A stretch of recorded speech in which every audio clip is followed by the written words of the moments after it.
Hey, welcome to Mixing Night. My name is Ken Lewis, and I make records for a living. Join me for the next 2 hours and let me take your mind off of this shitty world we are currently living in. If this is your first broadcast, welcome to my live stream. Stick around, subscribe, jump on the chat roll. There's a bunch of great people on the chat roll, but every now and then we get trolls. Just ignore them. Let's see. I'm about to do a sprint mix in a moment. Faders down to completely finished in only 10 minutes. It's 30 mixed randomized stems, so I basically have about 20 seconds per stem to make all final decisions. That's about to happen. Killer song called Temptation by Sugar Jesus featuring K.R.N. So I'm going to sprint mix it to open the show, and then at the end of the show, about 90 minutes in, I'm going to do a full mix breakdown. So the full mix had about 70 stems to it, and I probably spent 8 hours on it. I'm going to do a full mix breakdown at 9:30. Okay. Let's see. Lots of great pre-submitted questions tonight. I'm going to get to as many of them as I can. I'm going to be answering questions live off of the chat roll. So if you're watching, jump on the chat roll and ask away, and I will try and answer. Ear training tonight is going to be a killer. I had so much fun doing this. It's a little bit hard to listen to, but ear training tonight is this sharp or flat? So it's going to be very fun and challenging. You're definitely not ready for it. And it's definitely a real world ear training challenge that I'm dropping on you guys tonight. I mean, this is like tracking engineer, producer kind of stuff that you just need to be able to hear. Okay. Marcus Manderson, Mixing Night Man of Mystery, brings you another killer free segment, and we get to hear him make a lightning fast beat tonight. It's really, really cool.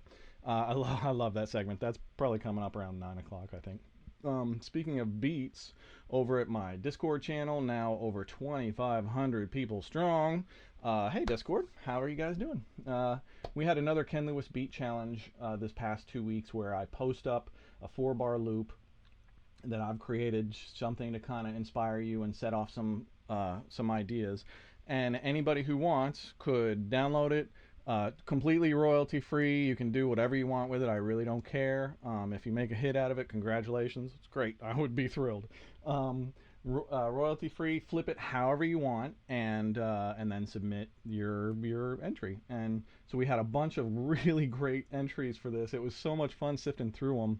And I'm going to play you some of those tonight, and we're going to pick a winner. And the winner of the beat challenge is going to win an OekSound Soothe 2 plugin tonight. So somebody's going to be really, really happy. And that Soothe 2, I mean, that thing has gotten me out of more jams than probably any other plugin as far as vocals go. It just does things that other plugins don't. Plain and simple. All right, what else is going on? My career is currently doing awesome sauce right now. I just earned my 100th RIAA Gold certified record. So that's 100 gold certifications. I got a load of platinum and multi-platinum stuff too, but I finally got my 100th. Kanye West, Hold My Liquor. Thank you very much, Kanye. Whole lot of those top 100 actually working with Kanye. What else have I been doing? I just mixed a song for a big group that I can't talk about yet, but I can soon. I just worked on a bunch of music for a mega rapper that I can't mention, but I'm hoping that will be out soon. Shit is definitely popping behind the scenes here for sure. On the production front, we got Skrizzy Adams' new single Skeletons coming out, I think in a week or two. Banger of a song. Absolutely love Skeletons. His last two, 28 and Too Close to Fire, are two of my favorite songs me and Brent have ever produced. Our new artist Harler is dropping a killer single soon. Not ready to go. I played a snippet of it last week, so if you want to hear it, check out last week's show. Very excited about that. Me and Brent have spent most of our time as producers doing artist development, and I'd say over the last 4 years, with some great successes, plenty of failures. It happens. It's part of the game. An artist named Des Rocks is one of those successes. He's past 100 million streams now. Worldwide, we produced his first 2 EPs, first 10 singles he ever put out.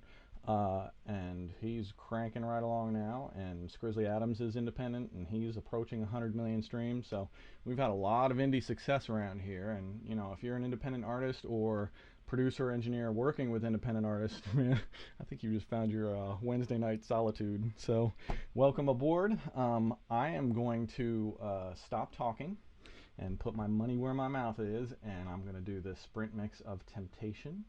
by Sugar Jesus. And remember, later on in the show, about 90 minutes in, I'm going to do a full mix breakdown of this. So what you're hearing now is 30 stems. The mix breakdown will be about 75 or 80 stems.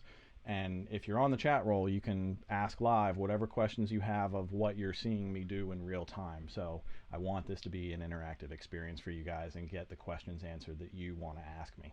Same with pre-submitting questions. You can pre-submit your questions.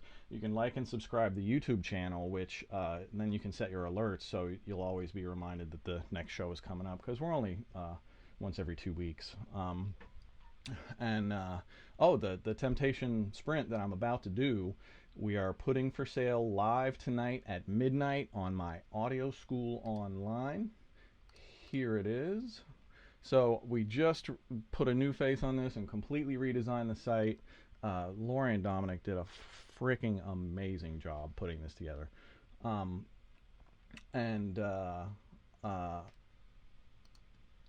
we're going to have that for sale for half off for 24 hours. So midnight all tomorrow, it's going to be half off, and then it's regular price. So if you're seeing this broadcast, you're probably the only ones who are going to know about the sale. I'm not going to promote it any other way. Okay, so why sprint mixes? It's faders down to finished in 10 minutes, 30 stems. So I have approximately 20 seconds to make every single decision on every single sound, where it goes, even less than that because I need to save room for the mix bus and just kicking back and listening. And what this does is it really gets your instincts and your skill sets just razor sharp. It is the single fastest way to get better at mixing. And the sprints that I have at Audio School Online are 6 levels. They go from level 1, I've never mixed a thing in my entire life, I don't know what to do. Level 1's for you. To level 6 is Jedi, what I'm about to do on Temptation. And the Jedi is a super challenge. I mean, if you can crank out a good mix on Jedi, you're challenging me. So try your luck on the sprint mixing challenge over at ASO. I am gonna mask up and put on the lights. Oh, you guys got to say hello to Mazakeen Lewis. Mazakeen decided to join us tonight. So I don't know if you can see her in the overhead. She kind of disappears. It's the black spot that absorbs all light. She's a really amazing dog. So Maz is going to be hanging out with us tonight. I'm going to put on the sprint mixing lights and start paying the bills. Welcome to Mixing Night. I'm Ken Lewis. All right, 10 minutes on the clock. Nope, there you go, Ken. Change up the lights. Take a big deep breath. Focus. And go.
Hold you over the edge, you won't never forget. I'm gonna heal you, steal you away from yourself. Put you under my spell, got you under my spell.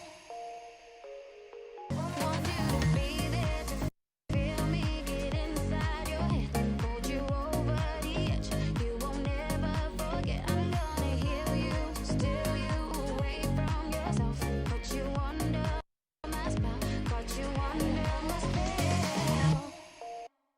Want you to be there to feel me get inside your head. Hold you over the edge, you won't never forget. I'm gonna heal you, steal you away from yourself. Put you under my spell, got you under my spell. Want you to be there to feel me get inside your head. Hold you over the edge, you won't never forget. I'm gonna heal you, steal you away from yourself. Put you under my spell, got you under my spell. Want you to be there to feel me get inside your head. Hold you over the edge, be there inside your head. Hold you over the edge, you never forget. Still you.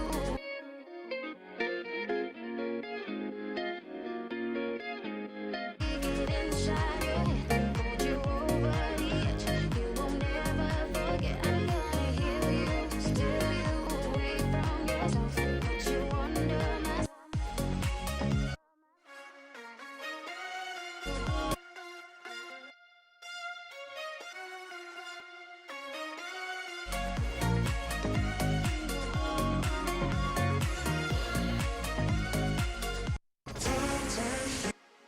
your love to me. Let me be where you bring. Temptation, you belong to me. Let me be the airway. Temptation, give your love to me. follow me. I've been flowing. By the way, I am mixing in the box. I'm using the SSL right now only as a controller, so you can do this too. You can do exactly what I'm doing. Come on, follow me. I've been flowing through your dreams. Give me what I need. Your devotion endlessly. Come on, follow me. I've been flowing through your dreams. Give me what I need. Your devotion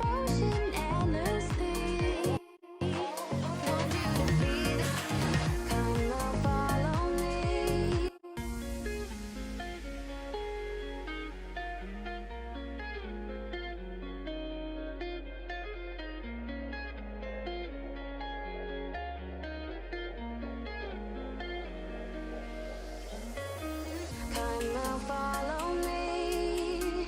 Let the air you breathe. I'm your fantasy. Once you come, you never leave. Want you to be there to feel me get inside your head. Hold you over the edge. You won't ever forget. I'm gonna heal you, steal you away from yourself. Put you under my spell. Got you under my spell. Time give your love to me. Let me be the air you breathe. Time you belong to me. Let me be the air you breathe.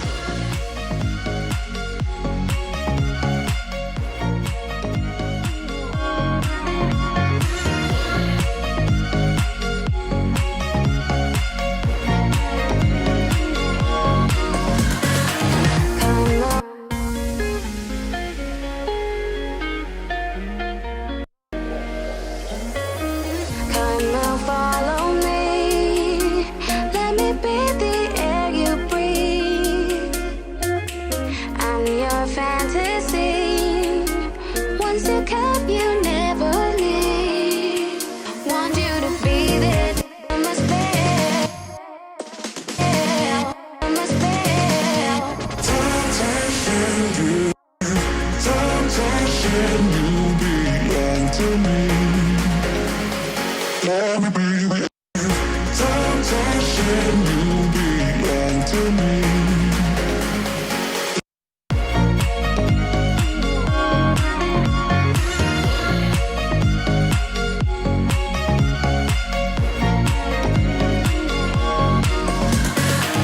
Come on, follow me.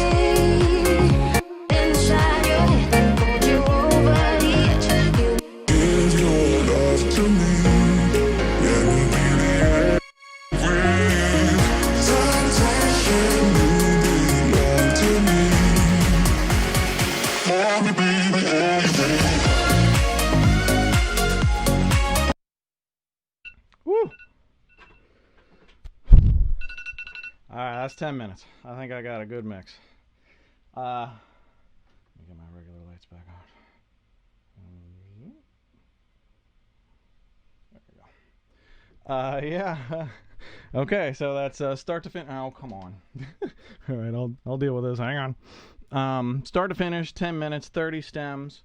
That's about 20 seconds per final decision on everything. That is super mentally challenging. I'm going to need a moment to recover. So, let me break down some sprint mixing strategies for you guys if you want to tackle this yourself. You know, the levels 1, 2, and 3 are mostly really about just listening and gently balancing and taking your time and trying different balances against each other. But when you get up to the Jedi level, it is just flat out decision making as fast as you can make it, which really forces you to get very good at setting great general balances. And I think there's a couple of questions tonight on that specific topic. It helps you, the ability to very easily strike great general balances helps you in every single thing that you do in record making, from you know, the recording process to production to mixing to vocal recording, everything.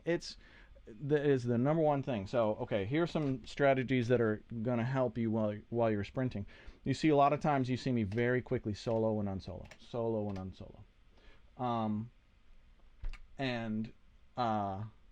Basically what I'm doing is I'm identifying what my ear is hearing, and then I'm putting it right back in so that my ear can track it around the mix. I'm just giving my ear that split second to go like, okay, guitar, bright, electric, amplifier, mono, left. Boom. Okay, I'm good.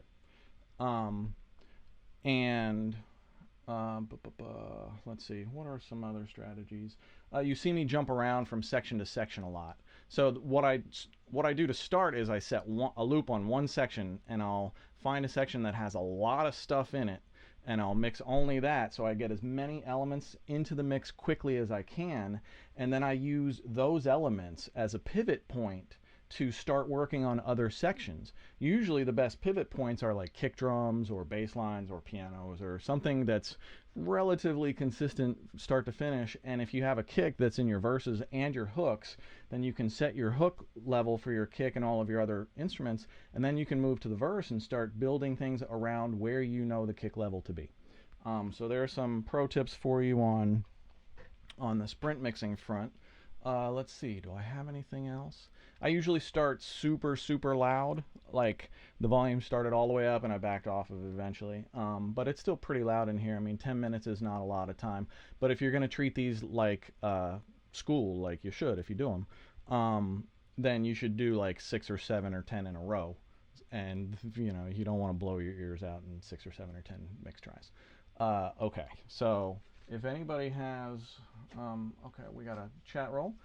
Gianluca Trombetta on the chat roll asks, hey Ken, what's your monitoring setup? Speakers, D-to-A, monitor controller, thanks. Well, the SSL is the monitor controller. Everything goes through the SSL. So speakers are Atom A7s and JBL subs, and small near fields are IK Multimedia MTMs.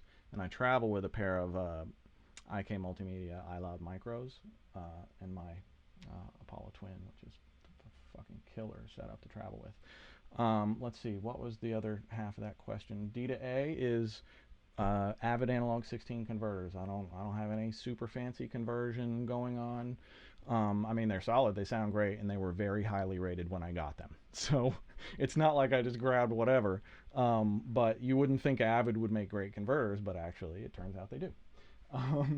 Let's see. I'm going to go to questions. Who do we have?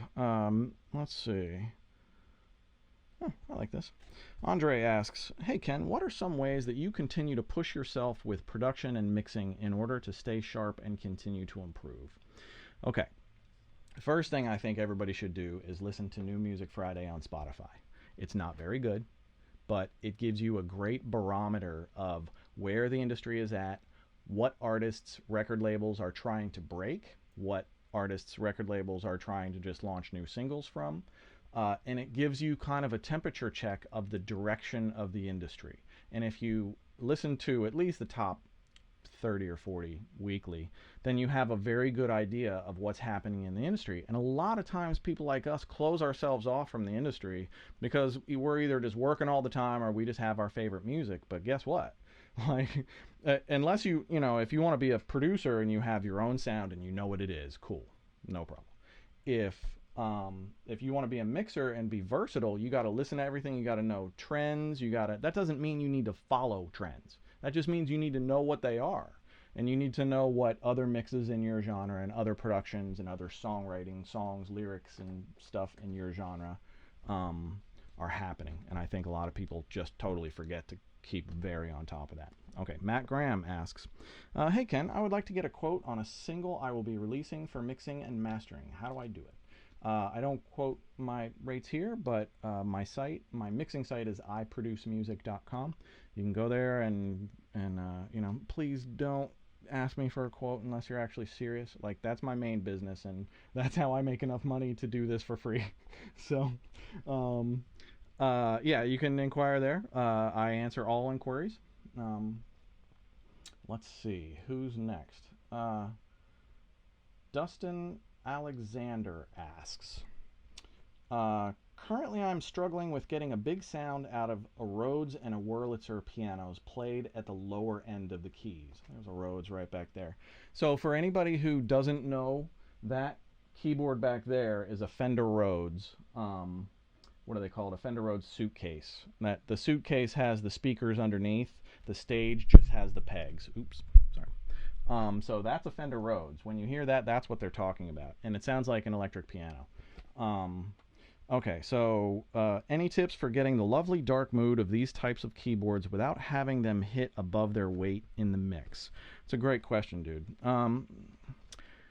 Stuff like that, if it feels good in one section but not another, I would split the pieces off that don't feel good, and I would just treat them differently. Probably a little bit of saturation. I would roll off some of the bottom. They're going to be plenty warm even if you roll off some of the bottom, they're going to be plenty warm. And maybe a little bit of saturation and add some highs. You know, everything to taste, and just see how it comes out in the mix. Don't listen to it in solo. Do this work, you know, as it's balanced in the mix where you want to feel it, then add your EQ then. Okay. BC asks, oh, I see. Okay. How would you deal with drum overhead bleed, especially cymbal bleed and high frequencies? BC, I did an entire. I looked for like 20 minutes to find a drum kit that I could show this live on, and I just don't have any live drums right now. So the best I can do to answer you is I have done an entire tutorial on this on Audio School Online. It's called Removing Snare Bleed from Cymbal Mics, and it's only $2, and it will blow your mind. I absolutely promise you. It is some deep engineering shit you have never seen before, and I figured it out myself. This is one of my own techniques, and it's best $2 you ever spent. So check it out on Audio School Online. I wish I could show it to you live, but I couldn't find a drum kit. Let's see, what time is it? 8. Where's my agenda? I'll make sure I stay on course tonight. Let's see. Tony Kinnian asks, hey Ken, do you have any tips and tools on mastering in a home studio? I mean, I'm guessing that you don't mean like being a serious professional master in a home studio. If you do, that's spend a lot of money on great speakers and a great room build, and you know. Otherwise, if you're just you know, trying to make good records, the two things I recommend are Ozone 9, which is iZotope, and Lander, which is a service where you upload your tracks and they master it for you and send it back. And these aren't like, they're not going to compete with a Sterling Master or a Chris Athens Master, but they're gonna, you know, they're gonna be way better than you can probably do on your own. Ozone 9 has a mastering assistant, so it does mastering for you as well. It's fucking mind-blowing. The shit that the technology is coming up with nowadays is really just kind of shocking. I wonder what the latest cool tech that I've been really into is. Oh, we just got the Oculus Quest 2 VR headsets. Holy shit. Like, first thing I did was put on a wingsuit and did a 360 wingsuit over a mountain. And you can see in 360, you can just, you know, search the Oculus all around you in every direction, and I highly recommend it. It basically, the human race is absolutely doomed by VR tech. When this shit gets so small and so real that you don't know the difference, we're totally fucked. But until then, let's enjoy it. So, let's see. Who else do I have here? Do I have anybody on the chat roll? Seon on the chat roll. Hey, Seon. Question. Hey, Ken. What is your take in mastering one DAW versus mastering multiple DAWs? Well, I would love to have one DAW that does it all. Unfortunately for me, Pro Tools is the king of mixing and nothing else. Maybe they've gotten better over the years, but my God, for MIDI, Pro Tools is just the fucking worst. At least it used to be. And so I've come up kind of in a Logic world, but I really don't like Logic, so I'm stuck. I want to get to Ableton, but one of the groups I'm producing is a Logic, so I kind of... 2 is hard. I'm getting back to your question. 2 DAWs is hard. Try to find one that has all of the features that you want, and just keep it simple. You know, 2 DAWs if you're a pro. I'll grant you that. Okay. Keep those questions firing off the chat roll. I will answer them all night as best I can. Let's see. What is next on my... Oh, I'm going to do ear training in about 5 minutes. You guys are not ready. So before I do ear training, I'll just tell you a little bit about coming up in New York City. As I started as a tracking engineer professionally in New York City, and at least back then, probably still now, there was no such thing as a tracking and mix engineer. You were either a recording engineer or you were a mix engineer. The top mix guys did not record you know, unless you're cutting a vocal in the mix or something like that, but you wouldn't call a Tony Maserati to cut your vocals for you. You would call me. So what this ear training is going to do for you is it's going to show you how you need to listen as a producer, as a recording engineer, and how you need to be aware of the pitch that the live players and the live singers are performing at. And man, the difference in 5 or 7 cents off pitch is, you'll know. You'll hear. All right, that's coming up in a few. Stay tuned. Let's see. Jovan James asks, "Hey Ken, what do you need to compete with the industry sound?" Jovan, you need a fucking iPad.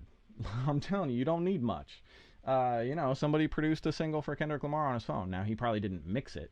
So, but I've done beats that I've placed and made money from completely on the iPad. I find it a great forward-thinking, creative production tool. And you can get software to record and mix on the iPad as well. So, I mean, a $200 laptop with a cheap DAW right now is going to get you light years further than anything we dreamed about creatively 20 years ago.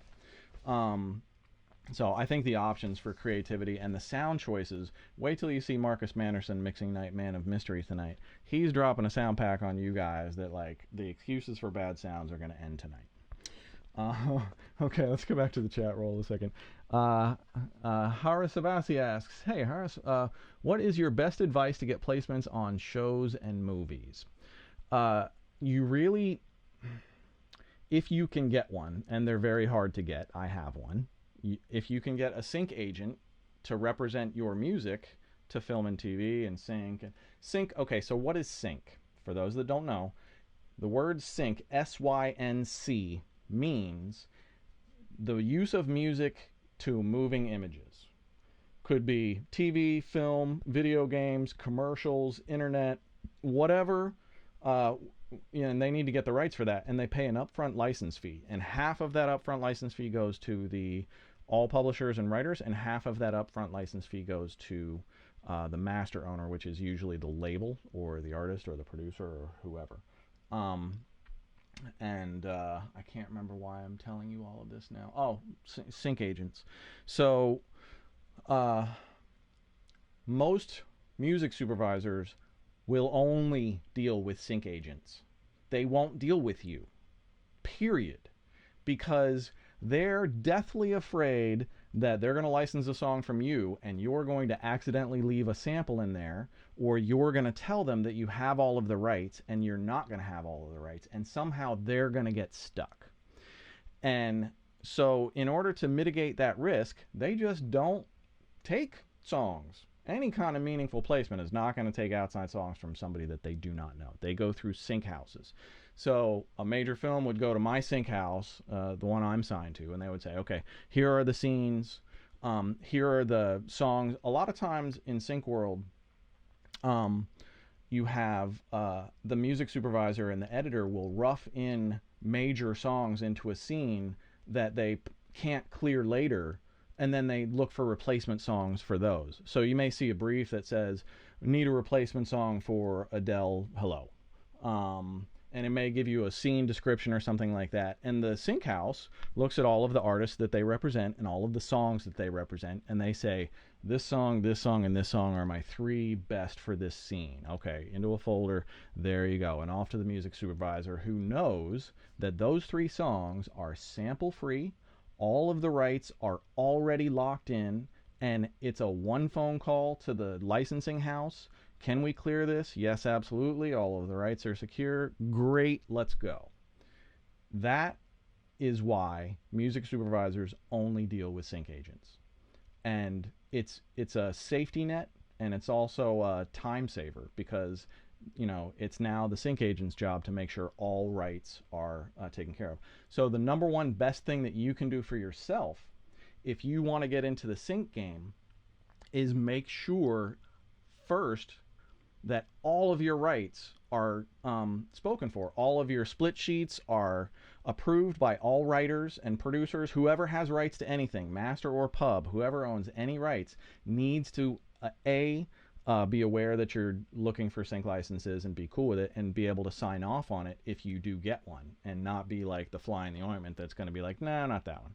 So, there's a lot of hurdles to jump over, and if you're doing your own sync work, then you need to just make sure all of your rights are locked in, and that's going to help you if you try and approach a sync agent.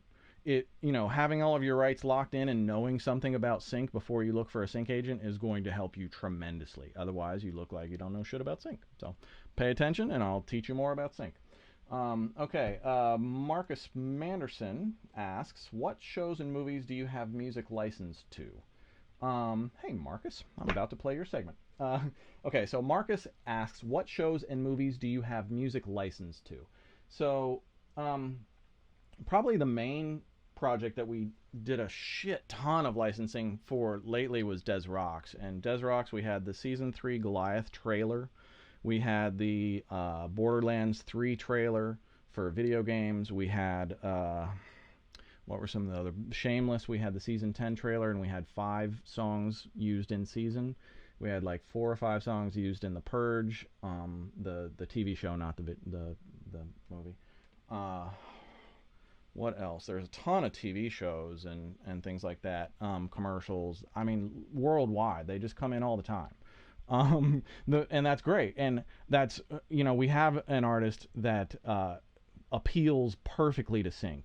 Des Rocks just picks up his fucking guitar and sync music just comes out. It's amazing.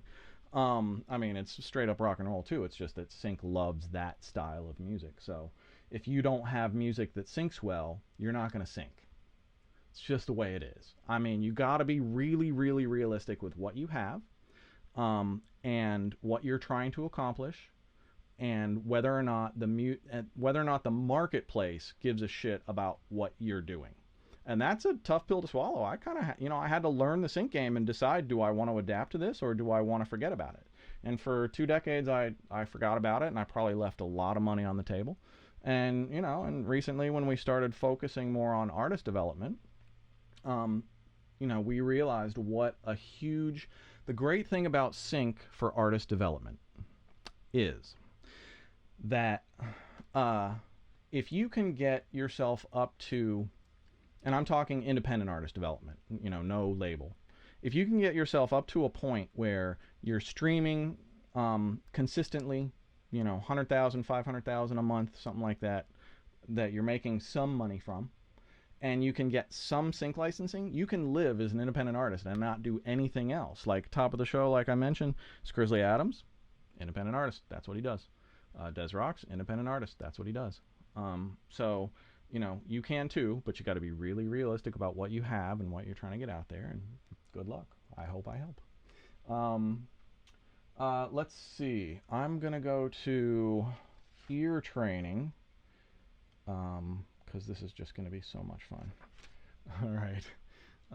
Let's see. I'll go to the chat roll while I'm pulling that up. Ash Grayson from the chat roll asked, I noticed that you had a lot of headroom before the L... Oh, okay. Hey, Ken, I noticed that you had a lot of headroom before the L2 and the Slate F-GX. What levels do you aim for? I don't think about my mix bus at all, which is what the L2 was for. The L2 was to make sure that I was pumping enough level into my mix bus that you guys could hear it for broadcast and that I could adjust it later if I got stuck. I don't do that when I normally mix. But if it helps you early on getting levels, then great. Because also my volume is on fucking 11 here, and the SSL literally goes to 11. Do you see Mazakine over here? Hello, Mazakine. She is such a good girl. So the console goes to 11, so I start a mix on 11. Yeah, I'm not sure if I answered that. J Love asks, oh, I'm pulling up your training, that's what I'm doing. J Love asks, what would you rather use, plugins or hardware?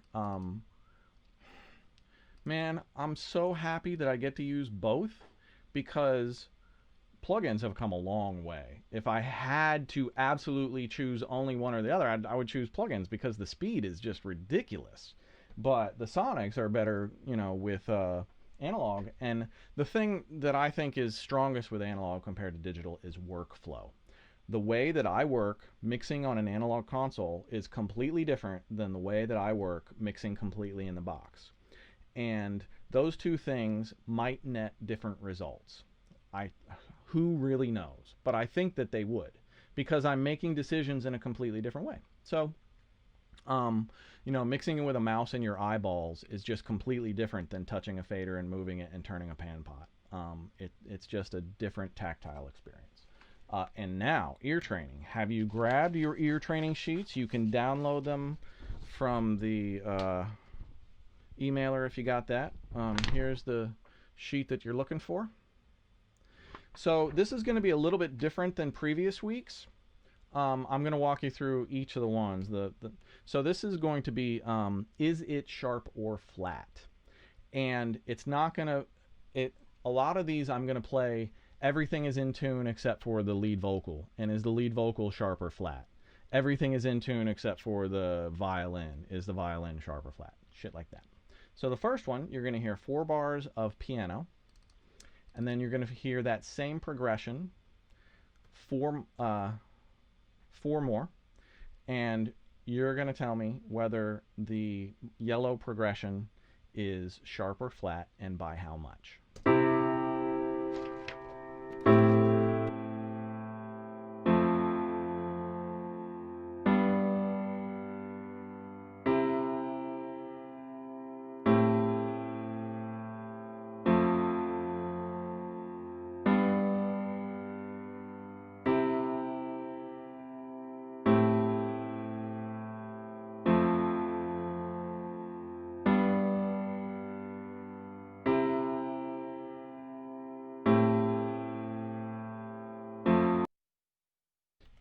Alright, so which is it? Sharp or flat? Okay, the next one, everything is in tune except for the lead vocal. So, my most sincere apologies to Skidmore Fountain, especially Randy, the singer. He's actually a super dope singer, and I've taken and I've digitally, you know, put him sharp or flat. He did not sing it this way. I created it this awful, awful way. Same with the violins and cellos that you're going to hear later, so hopefully they're good sports about it. Skidmore's been broken up for a long time, so it's not like anybody's clamoring to hear these songs, but I love the songs, and I might even end the night mixing this song, Blur. So here's number 2. You're listening for the lead vocal. Is it sharp or flat, and by how many cents? We are all so full of ourselves that it's harder to say us as we are.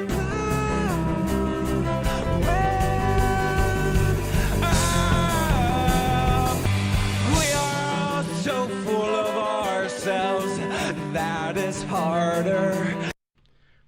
Now are you hearing the practical applications? All right. Number 3 is a piano in tune and a violin playing a melody that is out of tune. Is the violin sharp or flat? Sorry, I accidentally left the tempo click in here, but you're listening for whether or not the violin is sharp or flat relative to the piano. And by how much?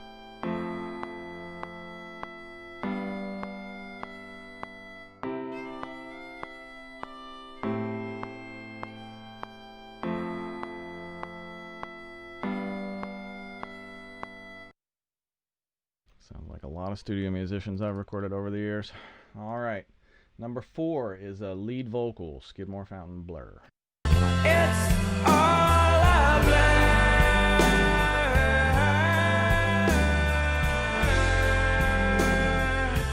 It's all a blur.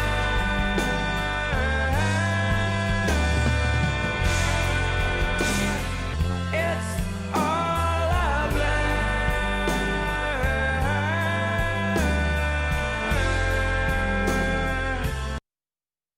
All right. Number 5, another lead vocal. We are all so full of ourselves that it's harder to say us as we are. We are all so full of ourselves that it's harder to say us as we are. All right. right, and one more lead vocal for you. Same thing, Skidmore, Fountain, Blur.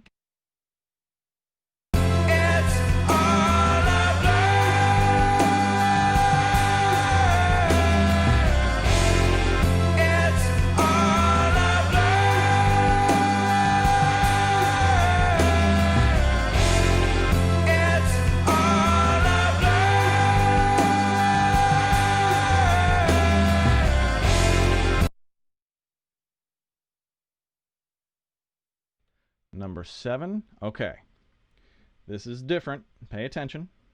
I'm playing a 4-chord progression. The progression plays 4 times. One of those 4 chords is sharp or flat. Which one?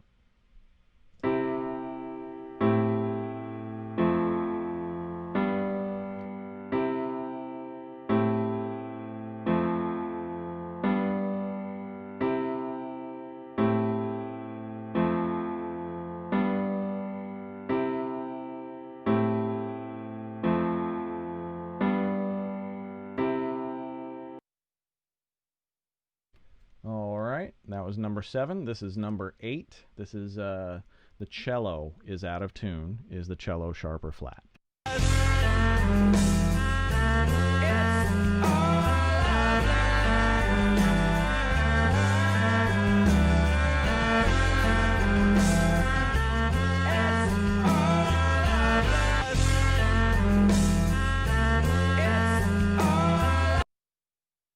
All right, number 9, same thing. Cello is out of tune.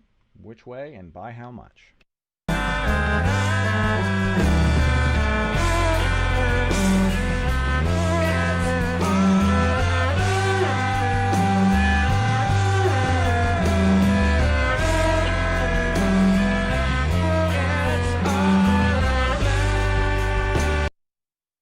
My apologies to Topu. He's actually a brilliant cello player. Love his playing. And this last one is, you're listening for the picking guitar. Is the picking guitar sharp or flat?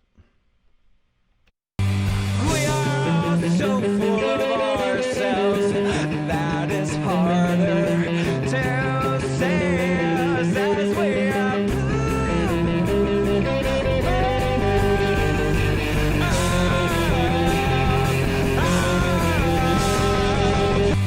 We are so full of ourselves. All right, how did you do? Let's see what the chat roll says. Oh, some people thought it was a challenge. Okay, well, I'm about to read the answers. You guys let me know how you did. Let me see if I can put the answer key on screen for you. Thinking ahead here, guys. Thinking ahead. Where is the answer key? Oh, maybe I didn't download it. Okay, well, sorry. Here's the answer key. All right. Number 1, the piano. The second piano that comes in is sharp by 20 cents. The yellow piano is sharp by 20 cents.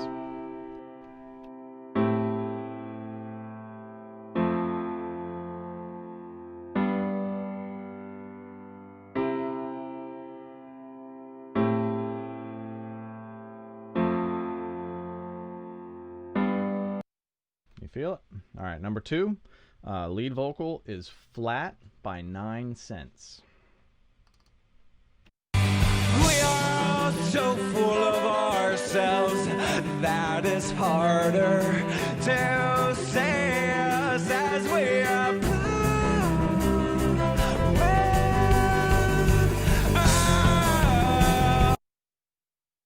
Number 3 is violin, and it is sharp by 13 cents.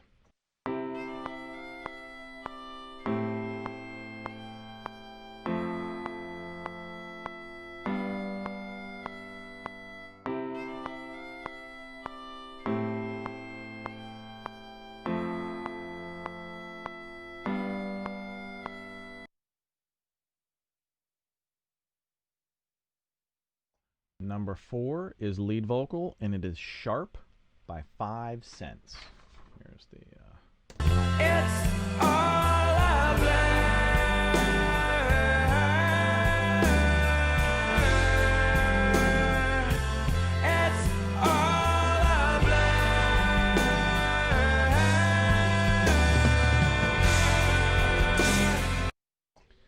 Number 5 is lead vocal, and it's flat by 9. Wait, which one am I on? Lead vocal. Yeah, lead vocal, flat by 9 cents. That last one was sharp by 5 cents. It's incredible how much 5.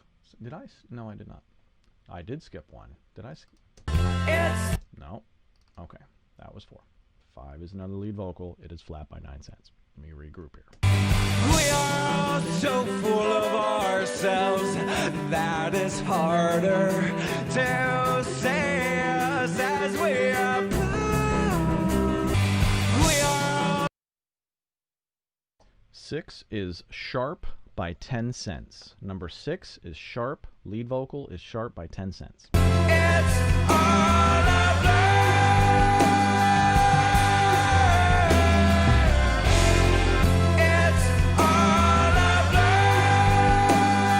So when you're recording that vocalist and they're just overshooting that note just a little bit, that's what it sounds like. All right, number 7, the 4 chords. Which one is flat?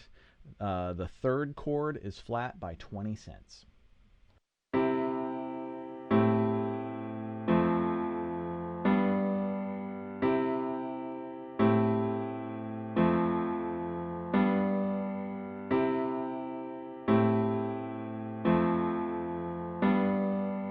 Feel it? All right. Number 8, cello. The cello is sharp by 6 cents. And again, this tells you just how critical it is to play in tune, because 6 cents is not a whole lot, and this is what it sounds like.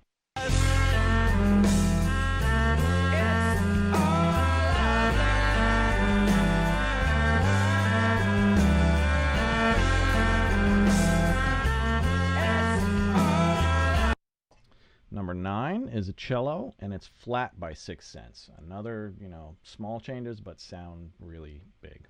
That can't be 6 cents.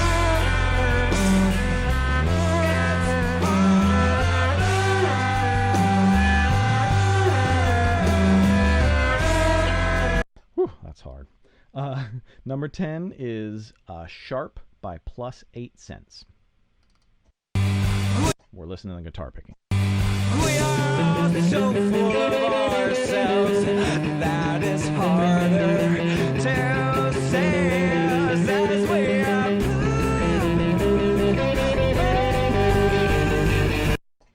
All right, that is this week's ear training challenge. How did you guys do? Let me see on the chat roll how you guys are. All right, I'm going to be checking the chat. After the show, we watched the whole thing through again eventually, and we read through the whole chat roll. That's like our favorite thing to do. We're nerds. What can we do? Okay, so ear training complete. What else is on my agenda for tonight? Ooh, let's go to Marcus Manderson, Mixing Night Man of Mystery. He is bringing you, this is such a cool segment. This is a segment on Project Sam. If you complain about not having great sounds after this one, I just don't know what to do. Marcus is about to drop some knowledge on you, and you get to see him cook up a super fast beat, which is exciting to watch. I love it.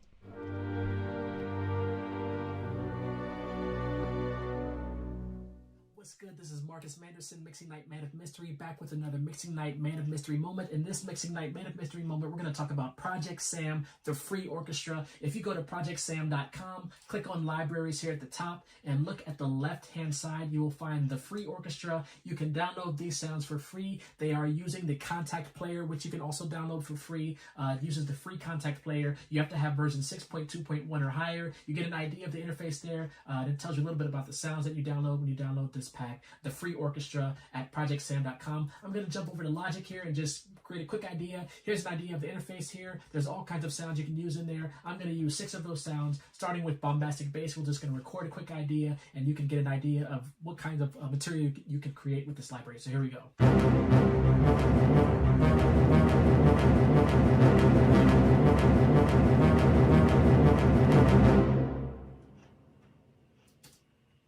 So we'll use that. We'll do some heroic horns next.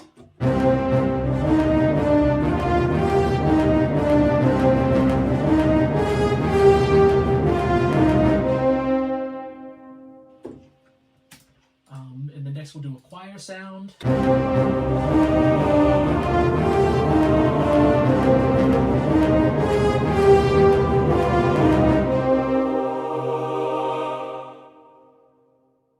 And next, we will do some short strings. Some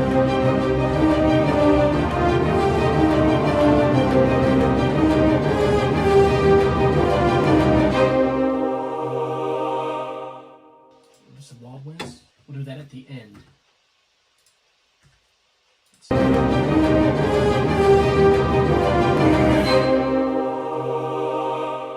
And then we'll end it with a big hit at the end.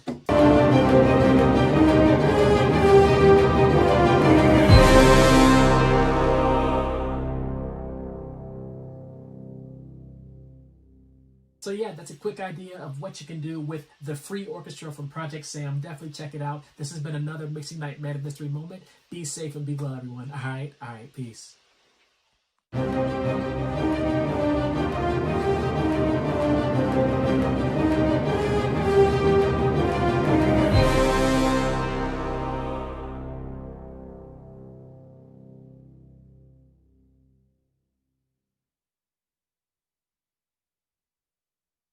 Oh, thank you, Marcus Manderson, Mixing Night Man of Mystery. That's a great segment. So cool to watch you putting stuff together.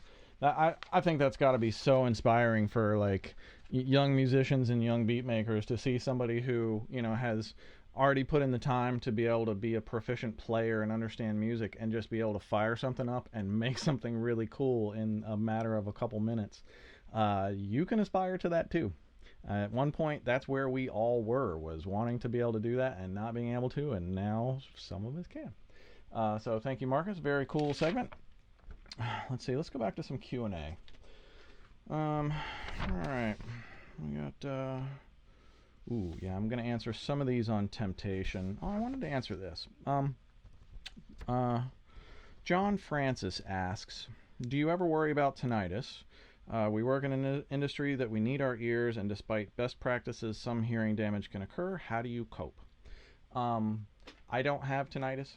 I protect my hearing like it is the most valuable thing that I have in the entire world, because for my career it is. I never, ever walk into a loud building, you know, a club or a you know, DJ or a live concert or anything that is damage level loud without earplugs in, ever. And I've probably seen 2 or 3 rock concerts in the last 2 years. I just have decided that my hearing is more valuable to me than going out and having concert experiences.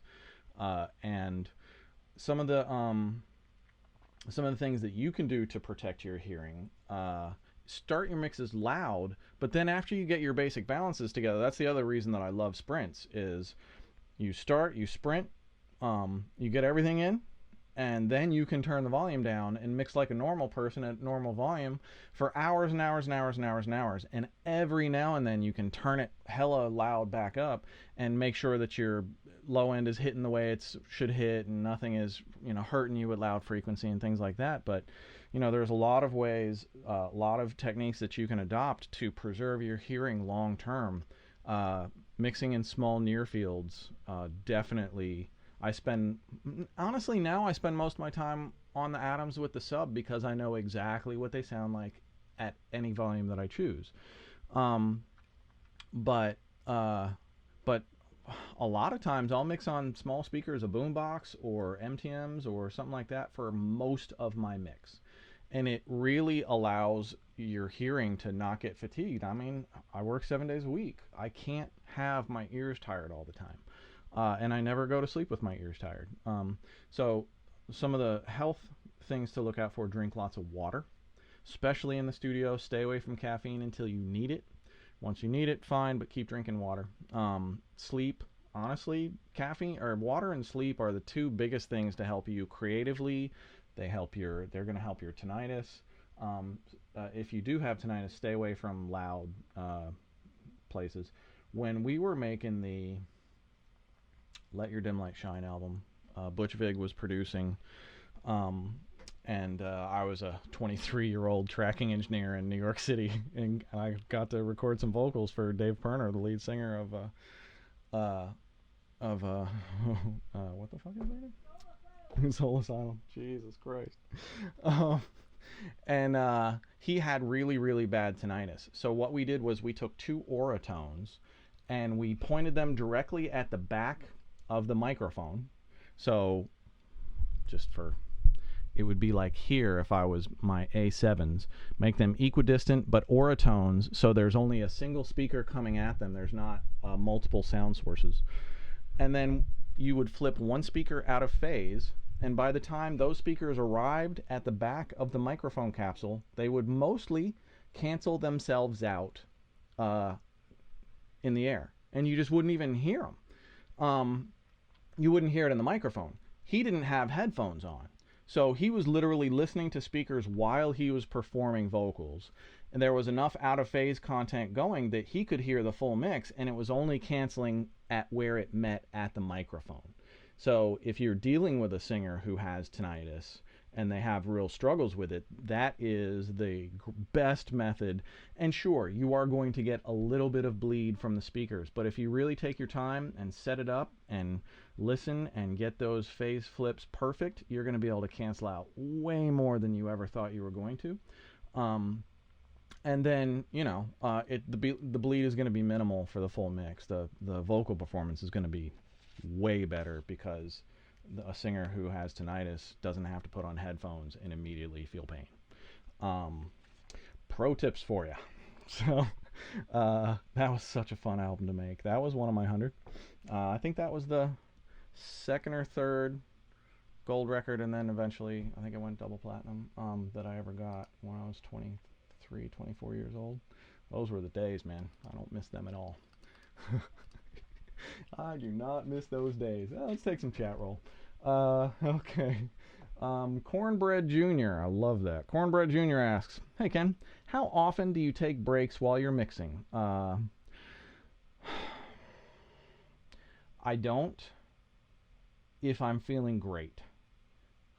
I think your mental state plays a lot in how your mix comes out, and I try not to mix when I'm not in a mental state to mix. And I like to just work. I can mix for 2-3 hours without a break if I'm focused. And then I'll break for a little while and and again, I'm not listening at loud volume, so I'm not wearing my ears out while doing this. You know, sometimes if I'm less focused, it's probably once an hour or so, you know, and you just try and another thing to clear your head, it's great to just get out of your environment for a moment. Take a walk, go, you know, make a call, play some video games, whatever. Just get out of this for the moment, and so that you can come back to it fresh. Okay, Sound Strategy off the chat roll asks, hey Ken, when you are mixing on the SSL, do you use the channel strip and the dynamic on the console, or plugins and outboard?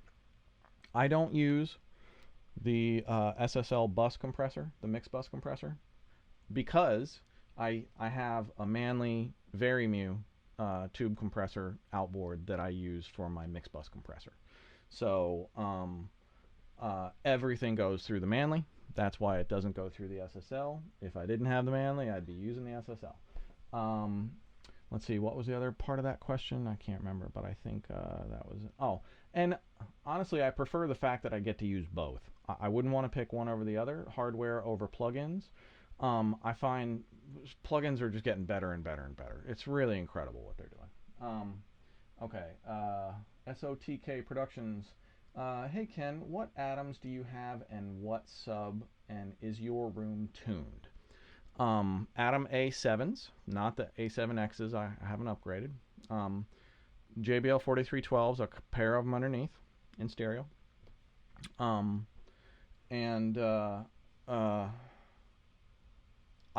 room is not tuned, other than the fact that I spent ages moving shit around and listening until it felt right. Other than that, I'm not using SonarWorks or any of that crap. It's just, I got super lucky with this room. I got a lot of room questions this week, so I'll basically break down why I think I got so fucking lucky with this room. So this is a slanted ceilings. So I have about 12 feet by about, I don't know, 8 or 10 feet, with slanted ceilings. The great thing about the slanted ceilings is they reflect sound slanted.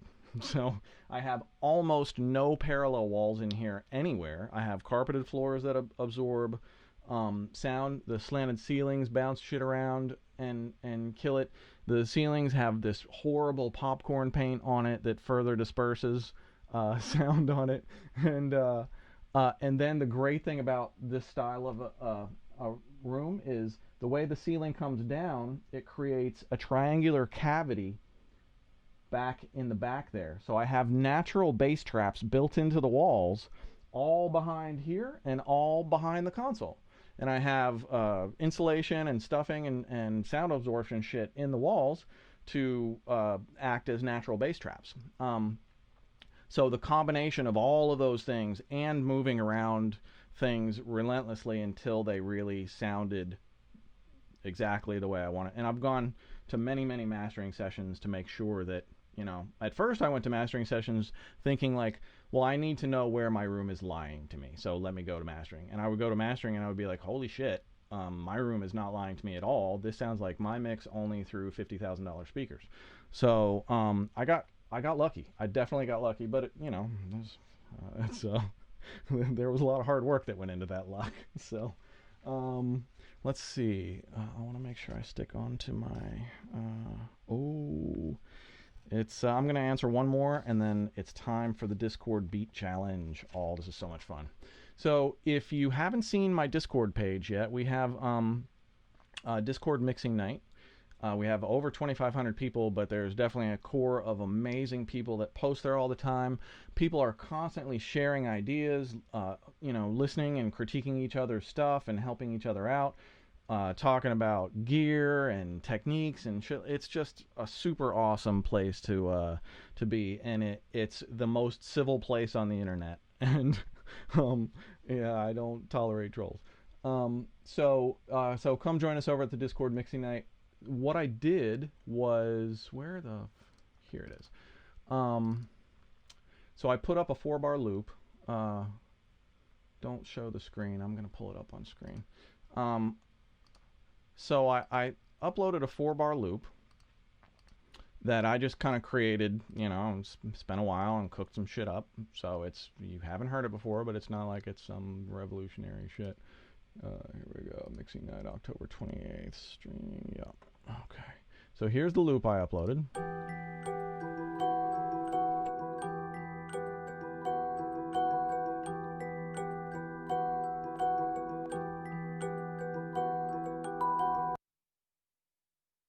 Oh, okay. So everybody who wanted to join, downloaded that and flipped it however you want to flip it. It's completely royalty free. I'm not claiming any rights to it at all. Do whatever you want. Write a full song and release it. I don't care. Don't do anything. You know, flip it, turn it upside down, pitch it. It's totally up to you. And then if you wanted, you could submit your final beat for the challenge. And tonight's winner is getting a Soothe 2 plugin from OekSound. And I'm about to pick the winner. I've already picked the winner. I had to listen to all these to pick the top 10. But okay, so I'm just going to play you guys snippets of a bunch of my favorite submissions. And if you guys want to enter the next beat challenge, I'll have something up on Discord within a week. You'll have at least a week to cook up a beat for the next show. And if you do, and it makes the show, then you get a little shine as a producer. And I shout you out. This is from DeFingas. So here's DeFinga's submission. And also, just so you guys know, a lot of these submissions were like a minute or 2 or 3 long. So I had to really kind of choose whatever I thought was the coolest 15 or 20 seconds to play you guys. So here it is, DeFingas. And DeFingas is Marcus Manderson, Mixing Night Man of Mystery, if you didn't know. But this is a hot beat.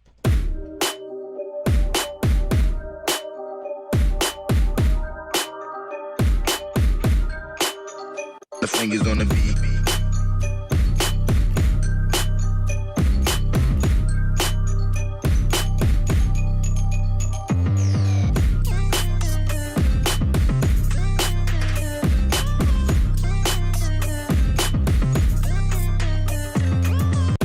What? Are you kidding me?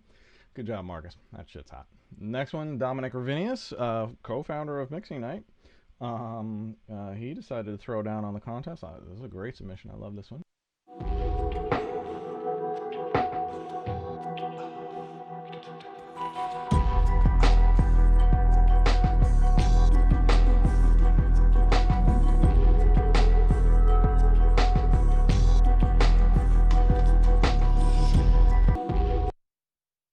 Nice. Connor O'Shea from, I think you're from, I don't want to fuck this up. Gotta be Ireland, right? Glasgow? No, Ian's from Glasgow. I don't know where you're from, Connor. I'm sorry, I forget. Can't play trap at a rave, man.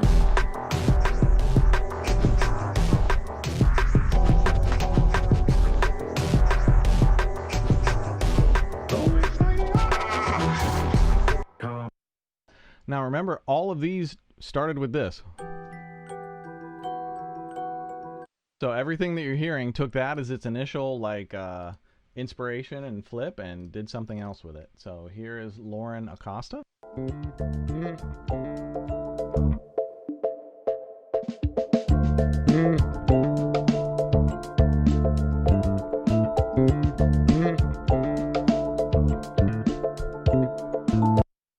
Nice. Ian from Glasgow.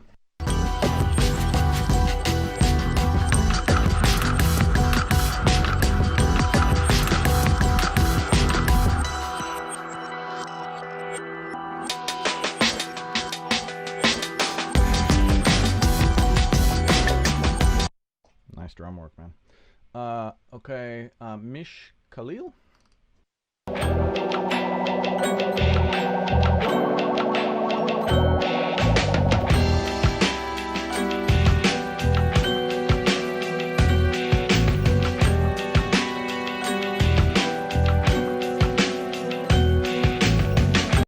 Very cool little ethnic flair in there. Matt Thrasher.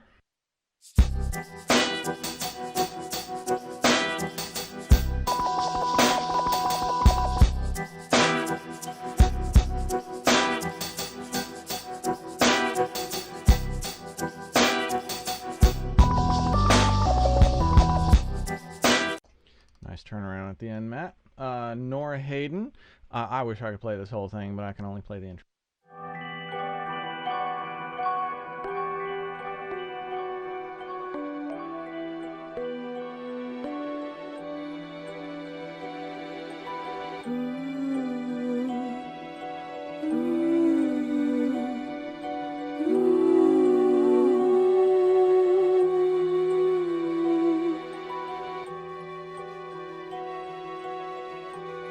Yeah, Nora went in. Great job, Nora. Sean Atchinson?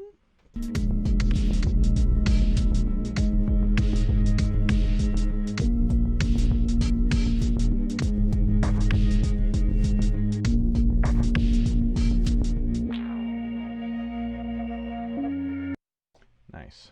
This is Torch. I love this. This almost won.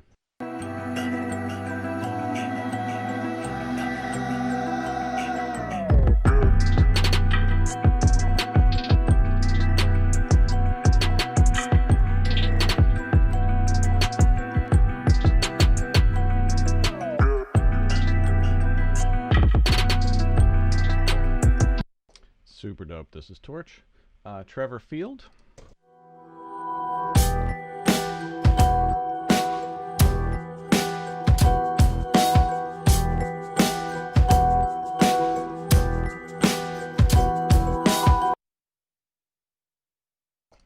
George Thompson.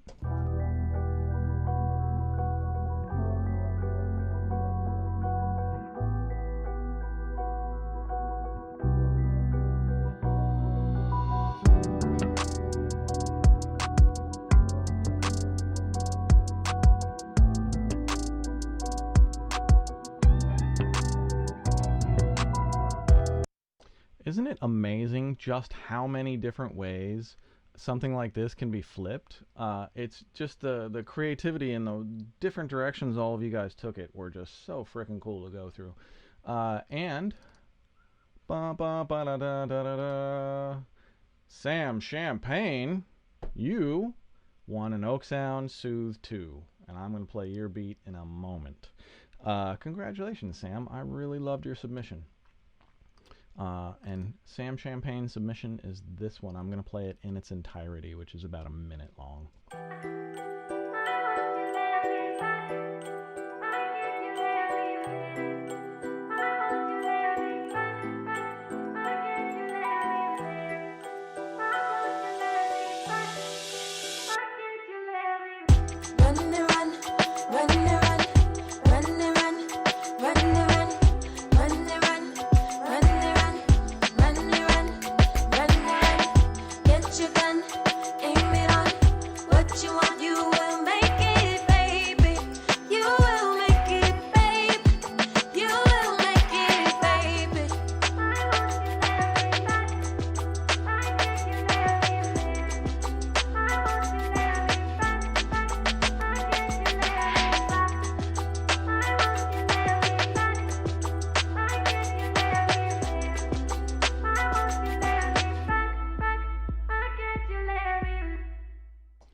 That's your winner right there. Congratulations, Sam Champagne. You won an OekSound Soothe 2. I will get it to you tomorrow. Sam did a beat and wrote a full top line over it and managed to write 2 solid hooks on the same thing. You went in. That was impressive. Congratulations, Sam. So if any of you guys out there want to join the next beat challenge, I'm going to post up something on the Discord channel. It'll say... when is the next show? Whatever the date of the next show, KL Beat Challenge, the 9th, November 9th. So, thank you to the control room.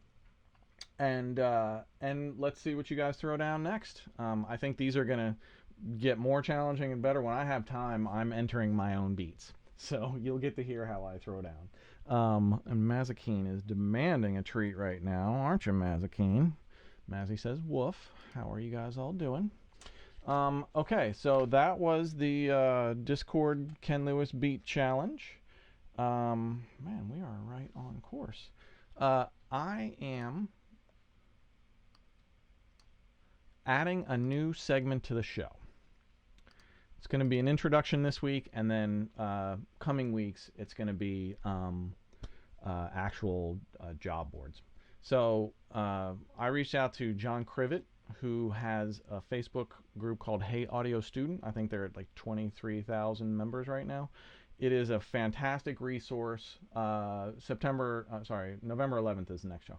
John Krivit, the Hey Audio Student group is a fantastic resource for anything student related, especially job posts. John just scours for job posts, probably worldwide, definitely nationwide. And he's always posting up really solid audio job opportunities. I'll let him tell you. He tells you all about it. Here's John Krivit.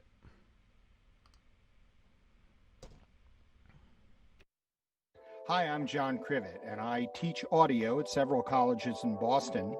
I've been doing it for about 26 years. I'm also a past president of the International Audio Engineering Society, and I've always been interested in helping students to matriculate into careers in audio, to find work in the thing that they really love to do. So about 6.5 years ago, I started a Facebook group called Hey Audio Student, H-E-Y Audio Student, where I try to chronicle the events and opportunities available to students really of all ages and levels. I post all kinds of meetings for the AES, the Audio Engineering Society.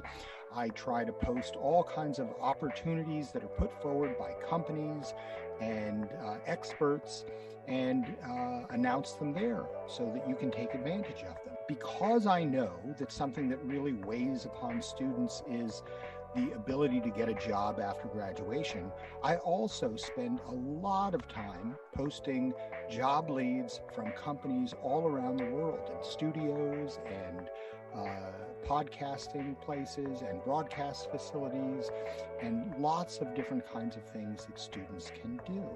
So if you check Hey Audio Student pretty much every day, it's on Facebook, you can find lots of different opportunities there. Now, I would suggest that even if a job listing is not near you, or maybe even in a language that you don't speak, you should still check it out. Find out what they're looking for, find out the scope of the job. You may decide that you're not going to move to Denmark or Singapore or Brazil or some other place, but you might decide that, hey, I never really thought about that. That's something that maybe I could do. So please join us on Hey Audio Student. We have all kinds of giveaways from different companies. You can win microphones and software and all kinds of great things, and become part of the community.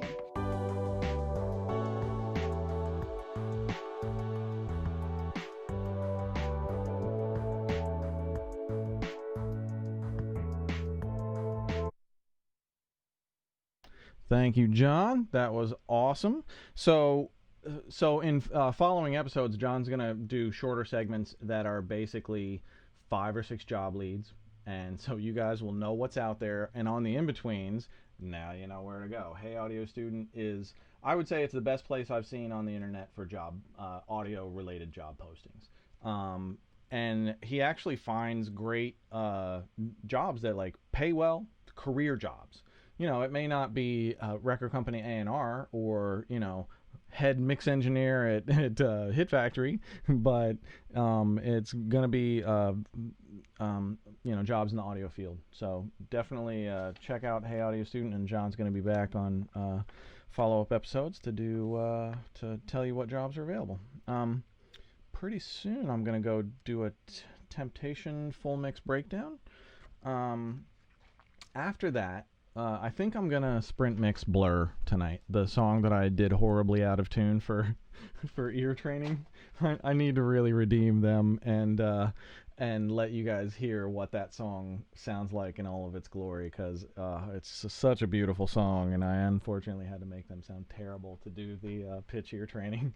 So I'm gonna end the night with a sprint mix of Blur. I'm gonna do the Temptation mix breakdown in about 5 or 10 minutes, and I'm going to answer a few more questions in the meantime. Let's go. The chat roll's been lighting up.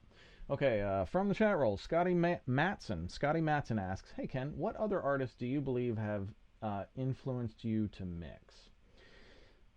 Who's influenced me to mix, or who influences my mixing?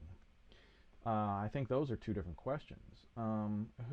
I mean, honestly, we just lost Eddie Van Halen. Van Halen was a huge early, you know, anybody who played guitar at my age growing up was a huge Eddie Van Halen fan.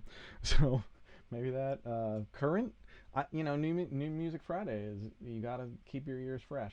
All right, back to the chat roll. Bob Bruya asks, hey Ken, do you ever intentionally make a song that is not at 440? Have you heard that European countries during World War I and II changed to 440 to make citizens more agitated? I did not know that. I don't intentionally change the pitch. It drives me crazy because so many of the sounds that you end up using are coming out of a synthesizer or something already tuned, and if they're not, then your guitar tuner is tuned. It's just a pain in the ass.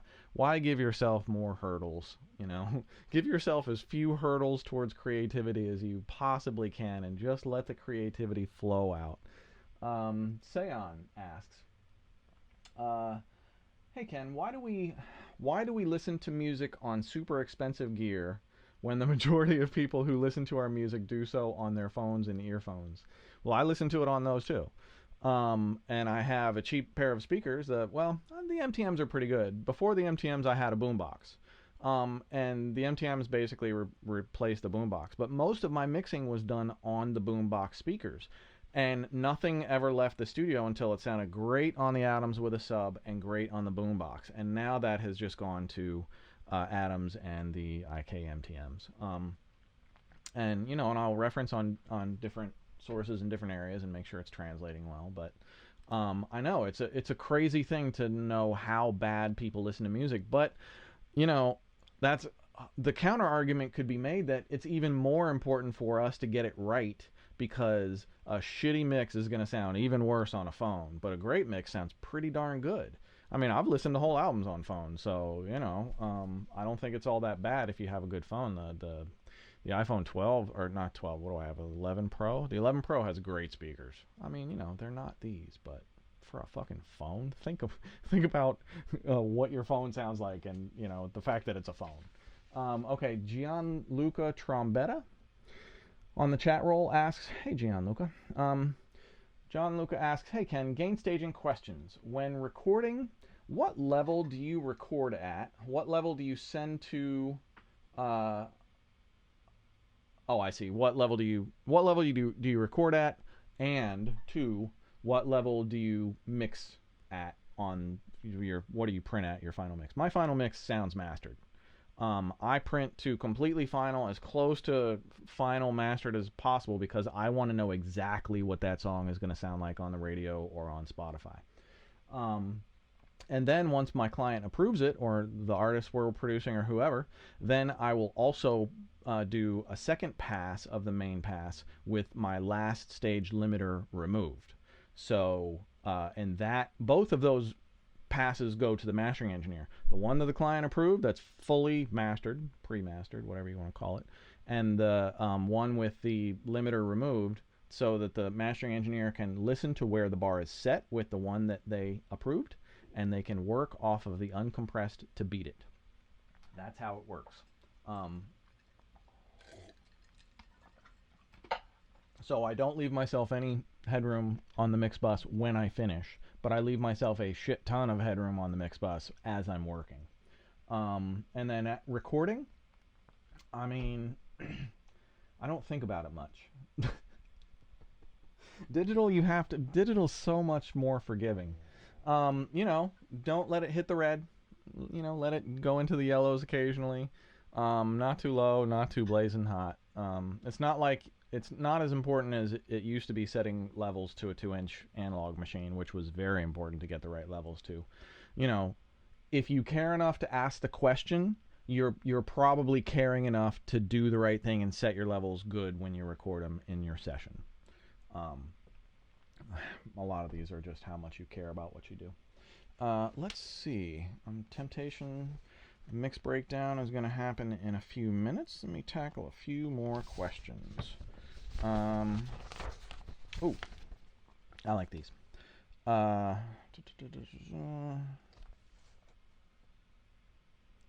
Tony Rice asks, hey Ken, what was your first business card, so to speak, that worked? Website, physical business card, a billboard that gave you a consistent stream of clients. What worked for you? And part two of the question is, what gave you the highest quality clients? All right. Part two. The thing that gave me the highest quality clients is credits and the way I do business. Those two things are both super, super important. Also, the way I deliver final. I mean, you know, I'm good at what I do. So, but every single time I'm hired, it's a chance and opportunity for me to prove to that person that I'm the person that they should be hiring for the next 20 years. Okay, so credits are going to be your best calling card, but your first business card, you know, I started doing internet mixing. I believe I was the first top level mixer to offer worldwide internet mixing via the internet in like 2003. Other people were doing it, but they didn't have credits and shit like that.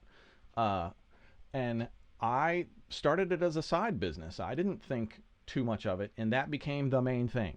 And that became where most of my business came from. And then out of that, became really worldwide. I think I started that site in 2001 after I had gotten an artist signed to MCA, and I had kind of taken myself out of the major label loop for like 8 months to produce that album. And if you're in demand in major label world and you just go away for a while, people forget about you really fast. So after 8 months, I was like, the phone's not ringing, and now I need work. I'm done with this other project. So I had my friend help me set up a mixing website. And so let me just back up and tell you the moral of all of this story. Put yourself out there. Put yourself out there. Make connections. Be respectful. Don't approach people that you have nothing for them. I did a whole show on this. It's definitely worth going to find. I wish I knew where it was. Okay, I'm going to move on. Let's see. The room treatment. I talked about the room treatment. So Ben Kruger, I answered your question earlier. Tony, I got to that. Who's next? Sin asks, how do you know when your levels between vocals and instrumentals are right? It's a feeling.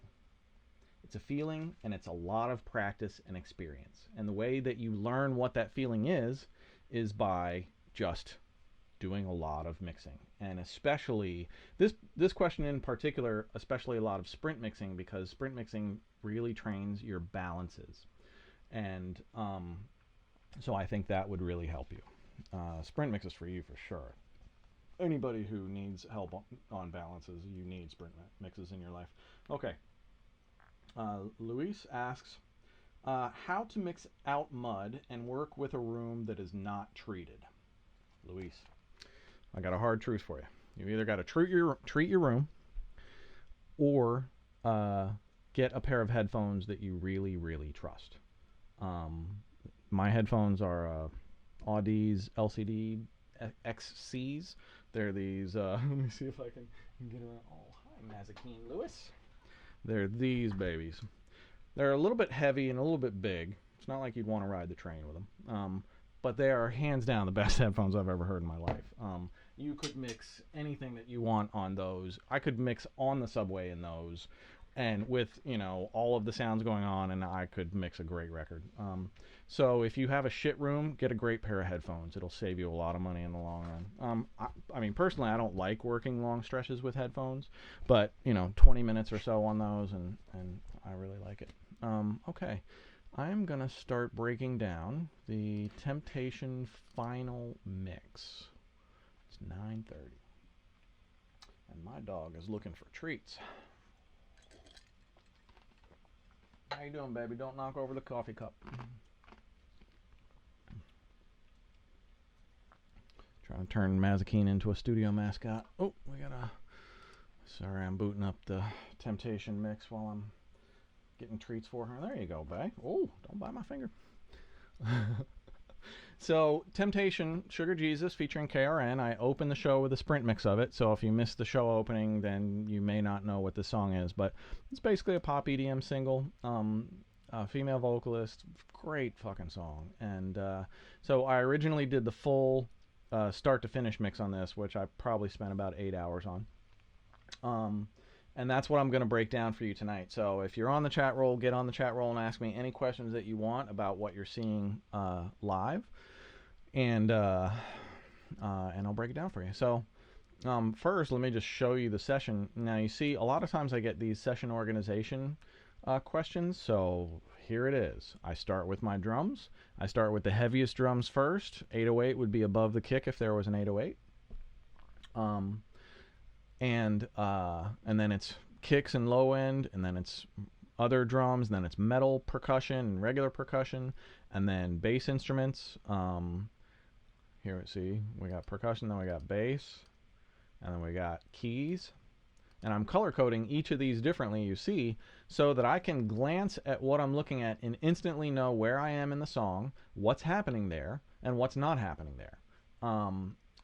The next set, all of the synthesizers are orange. And then the guitars are green. And you can see I strip silenced everything. Really careful to strip silence that you don't lose your reverb tails and stuff. But, you know, it's not rocket science.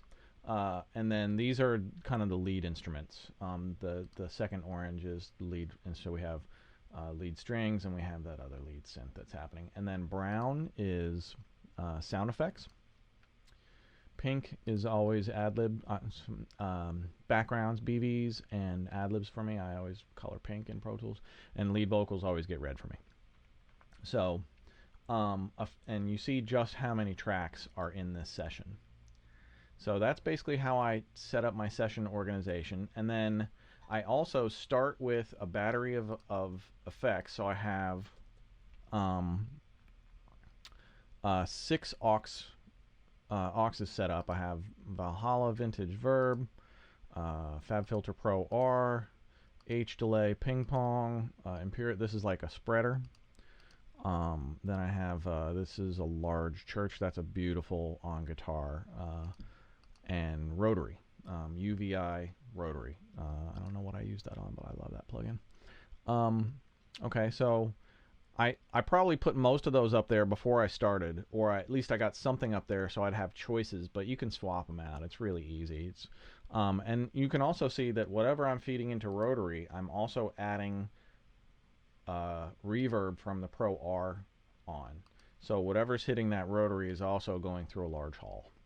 And then you can see, let's see, okay. Here's something I get asked all the time. Please look at the amount of plugins that I am using on this mix. First off, let me just play you a little bit of the mix. Maybe I should do that.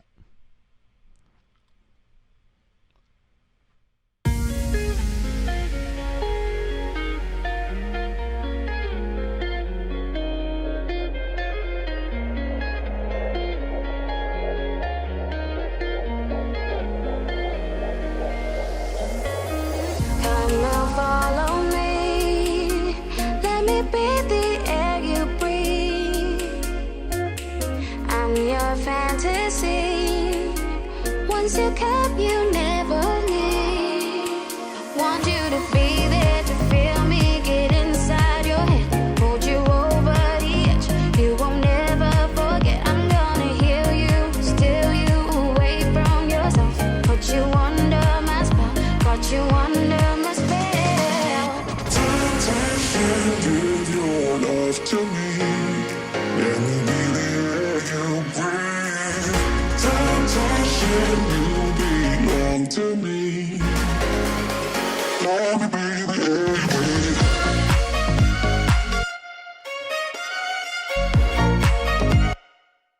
Okay, so let me get into breaking this down.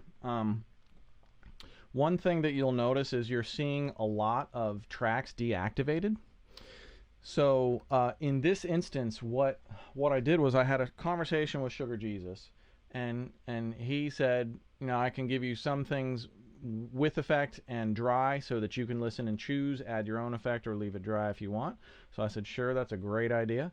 So I decided to leave these in here so that you can see my decision-making process. Here is the lead vocal verse with effects, and I did not use that. I decided to take the lead vocal verse tracks dry from scratch and mix them from scratch so that I could add my own effects and whatnot. But then you see in the chorus, I decided that the affected stem with the effects on it was what I was going to use. So listen to that.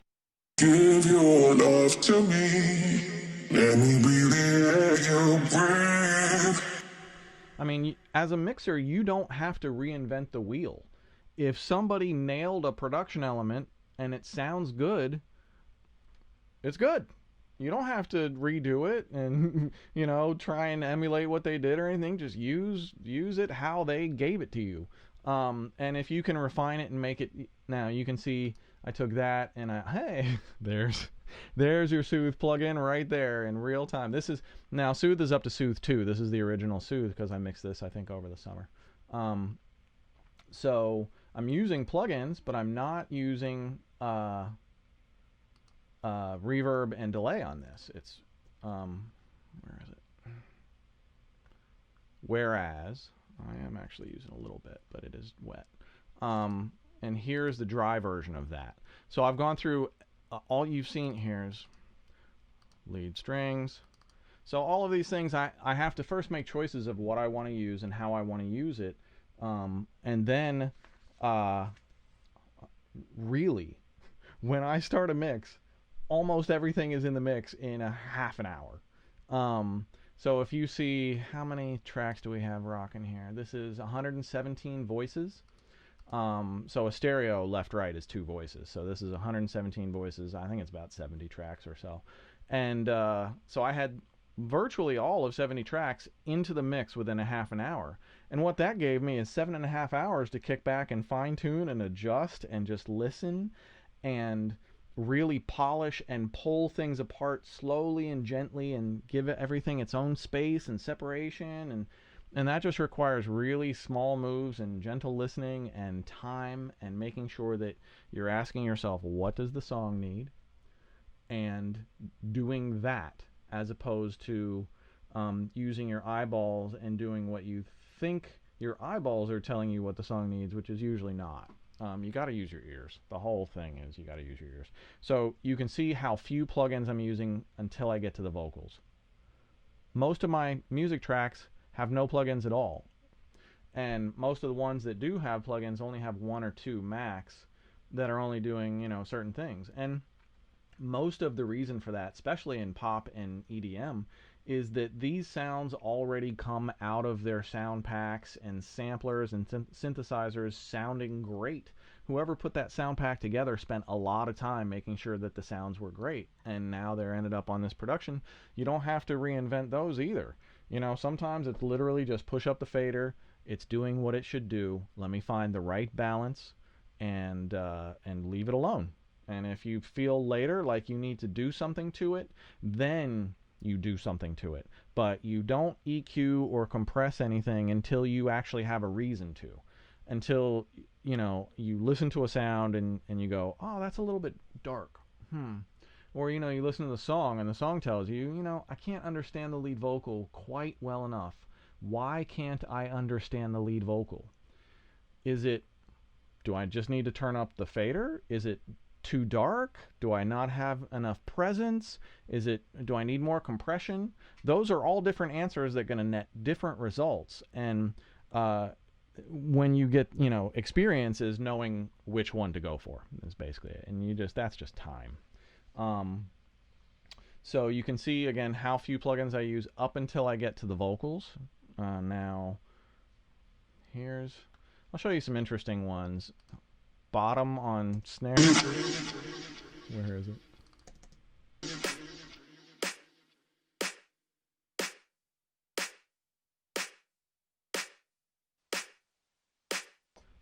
Hear how thin that is without it? That's what it's doing. Just adding a little bit of a stick hit on it.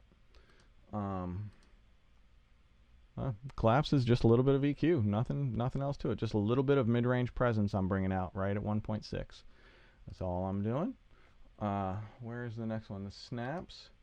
All right, I'm widening the snaps. This is an MS EQ, mid-side EQ. So the sides I'm widening out at 5K. In the middle, I'm dipping at 3K, which is the vocal enunciation frequency. So I'm getting the snaps a little bit away from the lead vocal and featuring them out here where they really have some impact and won't fight so much with the lead vocal. And then I hit them with my favorite. I use the UBK1 on Splat. It's the only setting I use. Only when I have something that I want to let the initial transient go through and then have it feel like the whole thing is just pushing towards it after that. So if you can hear how I'm using it on the snaps.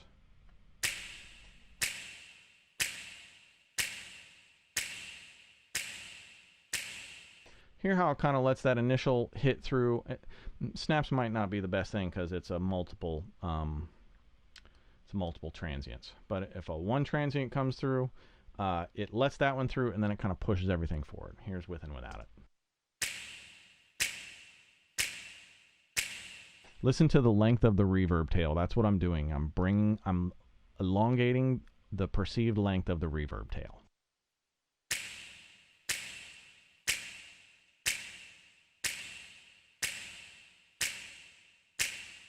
All right.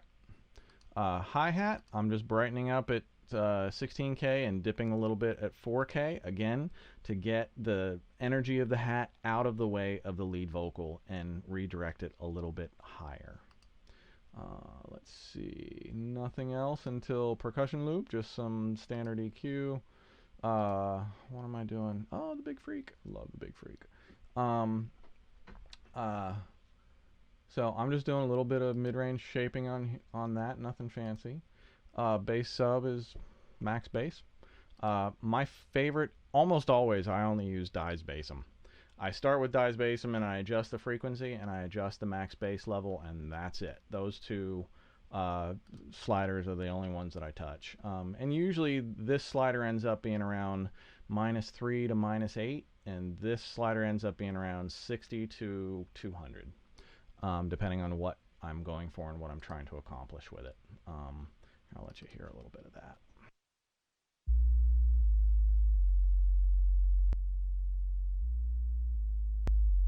Not sure how much you can hear a sub.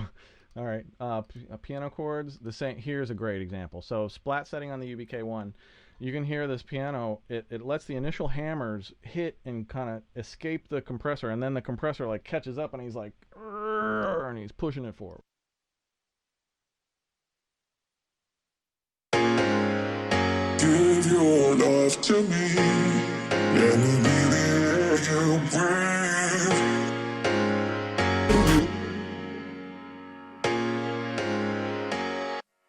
So you can hear it really grab like that.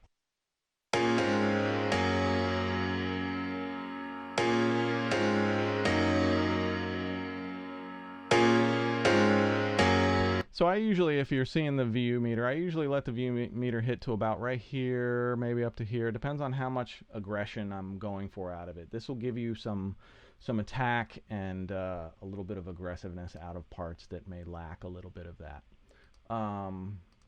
Ooh, I haven't seen this plugin in ages. I love this one. Forgot all about it. K Stereo Ambience. Bob Katz of all people. Hey, Bob. So I'm doing some widening on the pad chords. Here's the pad chords.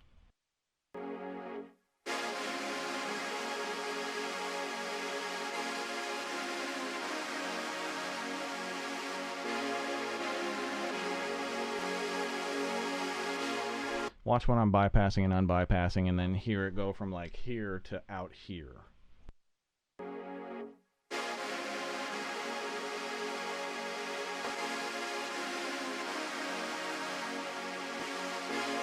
All right, now that adds some phase incoherency, but it's one pad out of an entire song.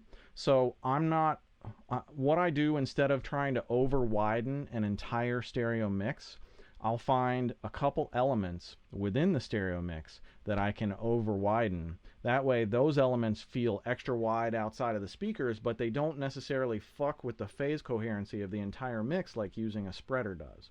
So this was the lucky winner for this particular mix, and then you saw some other things that I was doing, some mid-side EQ, and the mid-side EQ here some more. I'm bringing the side out. So basically I'm taking this side EQ at 3K, 2.94, is making 3K, and it's pushing it outside the speakers on that particular sound. That's what's happening. Here's the pad atmosphere so you can hear that effect.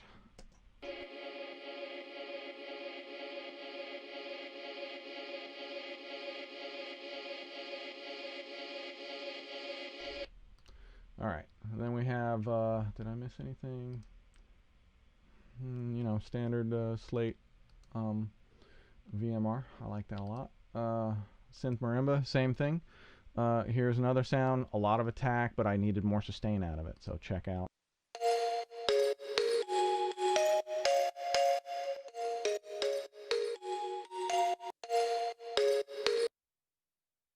I was finding that because it has a sidechain component on it, that the hits weren't coming out as cleanly because the sidechain wasn't recovering all the way, and I needed to bring out those hits a bit more. And then nothing's happening on all those different things until the guitars, and now the guitars are just a little bit of EQ shaping, not much. Nothing else until the other one, and just a little bit of high like presence at 5K with the Big Freak. Lead strings. I just took two little cuts. These are pretty surgical cuts. They're super tight bandwidth.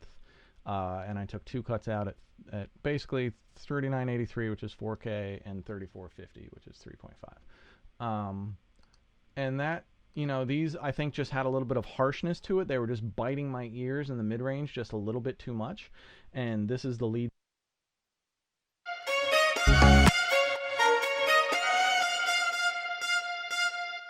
And I want to get that lead sound as loud as possible without hurting your ears as I can. That makes sense, because when the vocals stop, that's your lead vocal. So let me paint that picture again for you if you don't quite understand that. Here's your lead vocal, lead vocal, lead vocal on the hook, and then all of the singing vocals go away, and this becomes the replacement for your lead vocal, and you should mix it like a lead vocal. However loud you would put your lead vocal, that's where the lead strings go. Whatever your main melody in the drop is basically, you know, feature it, treat it like it's a vocal, not like it's some side instrument. One side note on mixing in general is early on when you're mixing, everybody does this. You mix very, very safe. You put everything in. You can hear everything, clear as a bell, everything's there, but it's just not quite hitting you the right way. And that's what experience and practice grant you, the ability to make critical decisions in the moment that are going to help you go from nice, safe, well-balanced, but not very inspiring mix to not well-balanced. I don't think about trying to balance well when I mix. I think about trying to balance for effect, balance for emotion, balance for impact. And that means certain things are out of balance. The snare's way too loud. The vocal's too loud. Maybe the vocal's tucked a little bit in the bridge, so you have to lean in and listen for it. Whatever it is. I'm always thinking about the best feeling place for something, not the best sounding place. I don't care if something sounds good. I care if it hits me. So keep that in mind when you're mixing and when you're starting to learn how to mix. And it's almost sprint time. Damn. I think I'm going to do Blur. Are you guys cool with that? I'm open to other ideas if you got them, but I do love that song. At midnight tonight, we have the Temptation Sprint Mix available at audioschoolonline.com. Midnight tonight. For 24 hours, it's going to be on sale for $9.99. Half price. And it's 6 levels. So level 1, if you've never mixed anything in your entire life, level 1 on the sprints is where you start. It's going to be the fastest learning to mix you can imagine. Level 6 is Jedi level. If you can crank out a great mix in 10 minutes on Jedi level, you're fucking with my skill sets. So that's available at Audio School Online, which is my school, at midnight tonight, and on sale for the next 24 hours. Definitely check it out. And let me go ahead and set up the Sprint Mix of Blur. Sound Strategy asks about Temptation. I can keep this up as long as, if you guys have questions about it, I'll answer them right now, and then I'll wait to go into the Sprint. Otherwise, I'm going to the Sprint. Sound Strategy asks, hey Ken, with the widening with the UAD K Stereo plugin, you are just pushing up the sides. Are you just pushing up the sides relative to the center? I'm not sure how that plugin works. I mean, straight MS volume, like on the Chef 73 or the BX Digital or something, if you just turn up the output of the side, yeah, that's all you're doing. But most of the time when I'm using MS, it's frequency dependent. I'm using the side component as something to bring out an element that I want brought out outside of the speakers in the mix. So I don't know how the K Stereo works. I just use my ears and ask if I like it or not, and I do. Melodious Forever asks, so is it okay to push the volume around yellow when tracking? Sure, absolutely. Yeah, even into the red, honestly. If you're hitting reds but you don't hear them, then it's probably just fine. Converters are super forgiving. So try to stay out of the red. But if you're in it and you don't hear the clipping, you're fine. Trust me. Okay, Mix Bus. Rory Miller wants to ask, what the fuck is up with the Mix Bus? I will show you guys. I started the Mix Bus with the Plug-in Alliance Black Box HG2. Rock Anarchy on this one is a typical of mine. I like Rock Anarchy. It adds a little bit of sizzle on the top end. So I kind of know I'll mix a little bit dark, and I kind of know somewhere near the end I'm going to throw on the HG2, and it's going to pop open the high frequencies for me. And pro tip, that's another ear saver. If I put this on early in the mix, all of that extra high frequency is hitting my fucking ears the entire mix. Whereas, it's just my own personal style. I know what it's going to sound like when I put it on. So I mix ever so slightly dark. This goes on it. Or a different EQ. It doesn't necessarily have to be the black box. Manly Varimu, when I'm mixing in the box, I use the same thing. High pass sidechain, so it's not looking or listening to anything below 100, it's not reacting to anything below 100. Recovery is slowest, threshold is all the way down, and attack is slowest. I have no idea at all why this sounds good, but this is my setting on, especially my outboard. And I don't know why, but it sounds fucking awesome. So thank you, Evanna Manley. I'm a fan. Next we have the Pultec Pro, the UAD Pultec Pro Legacy. The Legacy. The Legacy has the two stuck together. And the other thing that the Legacy does that you should be aware of is it gives you a little boost in the mid-range right when you instantiate it. So before you've touched a knob, it has given you a little bit more mid-range. That's why I select it. I want that feature from it. I want to hear what a little bit more mid-range at the end of my mix sounds like. And then I adjust from there. Here I got a little bit of 10K, a little bit of 5K, a little bit of 500, and I'm cutting 3K because the fucking vocal frequencies probably just got a little bit too harsh.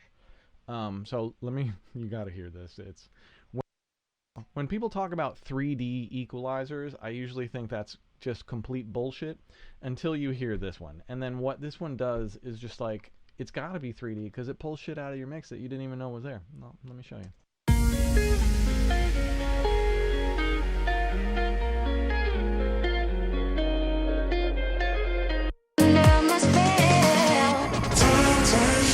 Give your love to me. Let me be the air you breathe. Temptation, you belong to me. Let me be the air you breathe.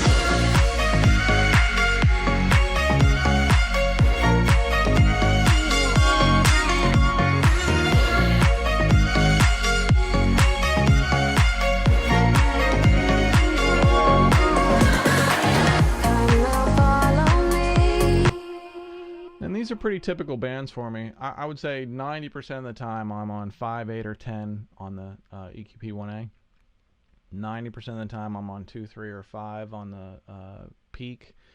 90% of the time I'm on 500. I just love the way that frequency comes out on this. And myself, I think I notice one of my shortcomings as a mixer is 500 hertz. I just never find myself adding it. So when I started adding a little bit globally, I was like, my mixes are better. Oh.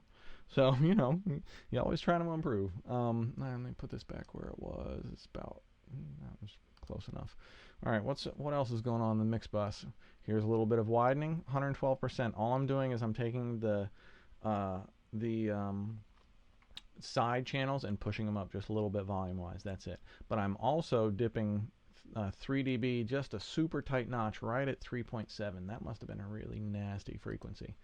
But you do also see that I'm adding a lot of mid-range and up and high frequency on the mix bus, which changes your balances. So probably what happened was I started getting the overall balances and feel the way I wanted them, but there was just too much harshness in the mid-range instruments and vocals, and I probably had to sort that out. So MEQ2, I'm adding 2K on the MEQ2, and then a little bit of FabFilter Pro L2. I use a bunch of different stuff on my mix bus to finish. It could be I have Ozone 8. I don't have Ozone 9 yet, but I'll use Ozone 8 to finish sometimes, especially if I'm rough mixing. I'll just use Mastering Assistant on the rough mix and be done with it. If I'm doing full mixes, it's usually the Fab Filter, or I really like the UAD Master Desk for certain things. The Master Desk it tends to crunch drums a little bit, so when I want drums hitting really fucking hard, I don't use Master Desk. But otherwise, a lot of times it's Pro L2. And then I use F-GX as a, when I'm not using the thing itself, I'm using it as an RMS meter. So I have learned that my mixes, my target on my mixes on the RMS meter is between -7 and -9 averaging. So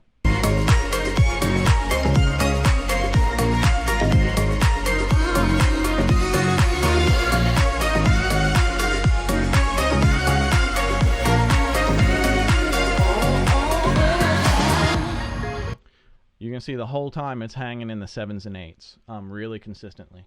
And so the louder sections of my mix, that's basically my target RMS. Your peaks are always going to be all the way up to 0, but your target RMS is the perceived loudness, how loud the listener thinks they're listening to it. And I usually dial in my perceived loudness around -7 to -9 on the loudest sections. All right, do I have blur? No, I pulled back up Temptation. Do you mix? Gianluca Trombetta asks, "Hey Ken, do you mix the same mix bus plugins, or do you add the plugins as you go?"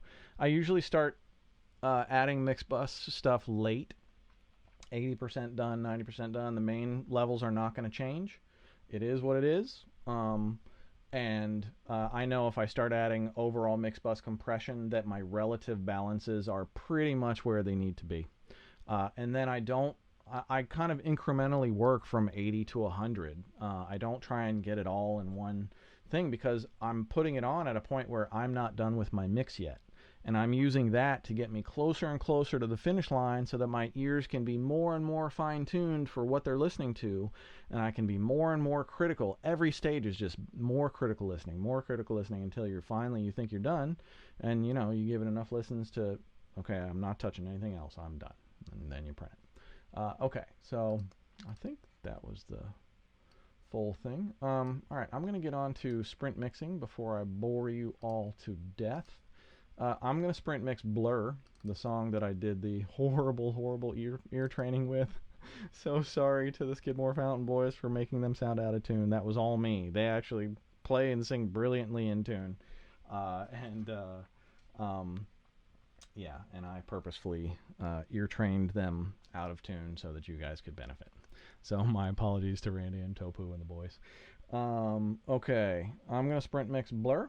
This has been Ken Lewis, Mixing Night. Hey, like and subscribe to the channel. If you're hanging out, it's a free broadcast. And the subscribers really actually do help, and set your reminders so that the channel automatically reminds you when I put out another video, or when we're set to broadcast again in 2 weeks. And join me in 2 weeks for the next Mixing Night. It's going to be off the chain.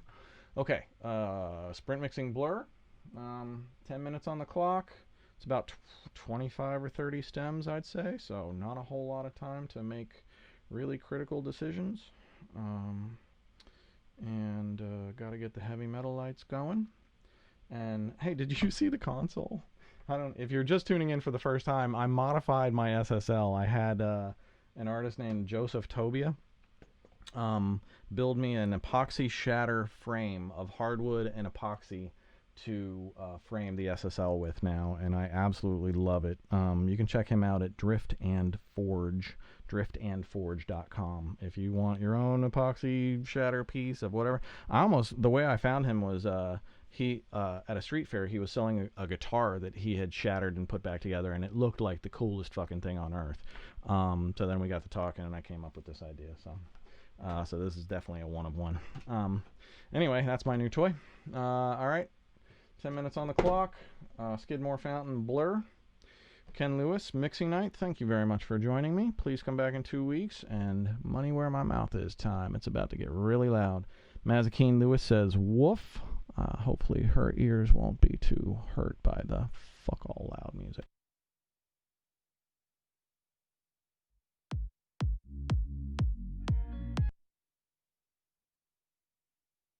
That is not Blur. And I can't mix that again. Sorry, this is only going to take a second. Sometimes I just get really caught up in shit. Oh, yeah, okay. Don't show the screen. Here we go. It's all a blur. Oh, this week has definitely been a blur. It's been challenging lately, for sure. But a lot of really great things happening. A lot of super challenges, but it's the music industry. The challenges are always going to outweigh the good opportunities, and that's just always the way it's going to be. Not much you can do about it, but persevere and take your failures as experience. I am so good at what I do because I am so fucking experienced, because I have failed so many times. And now I can teach you and sidestep the failures before you step in it. So you're welcome. Here's Blur.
ourselves.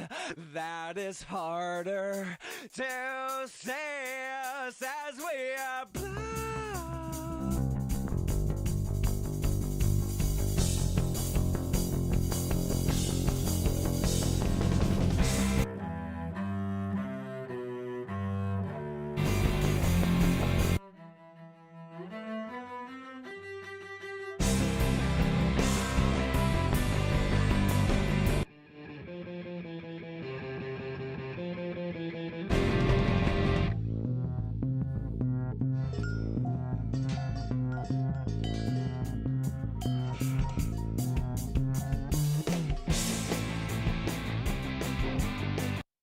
Real pots and pans played by real humans.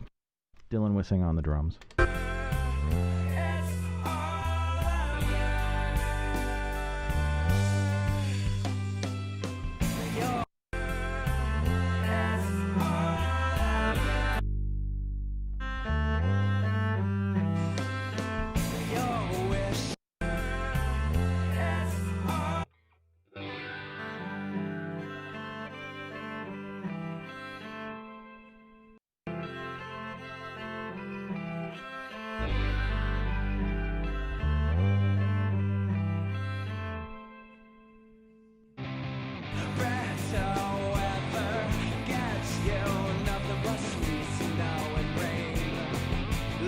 Out the window of the train, statue on the water right through the rain.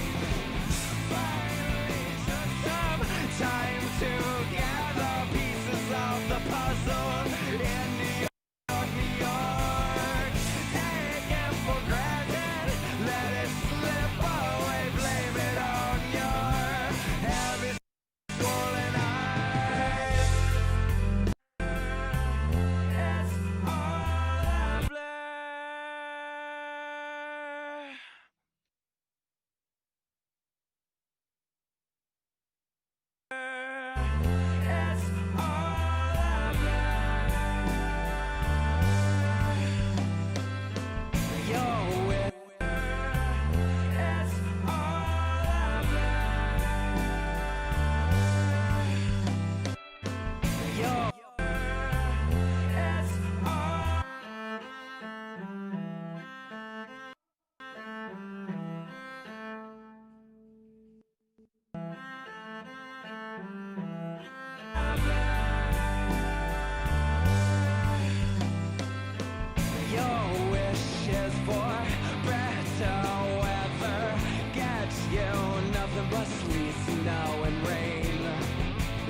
Five minutes and every single track is in the mix and fairly well balanced. Now I get a whole nother 5 minutes to just listen, fine tune, and refine and finish the mix bus.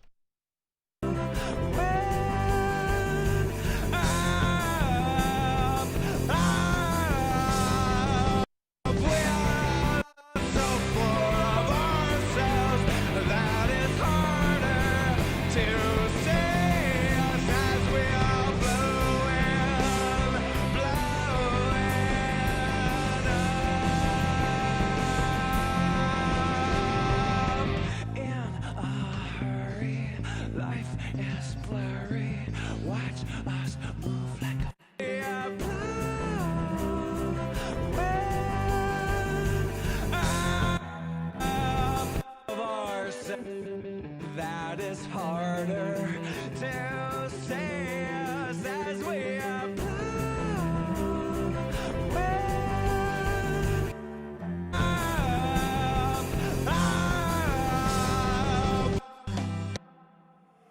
wishes for better. It's all a blur.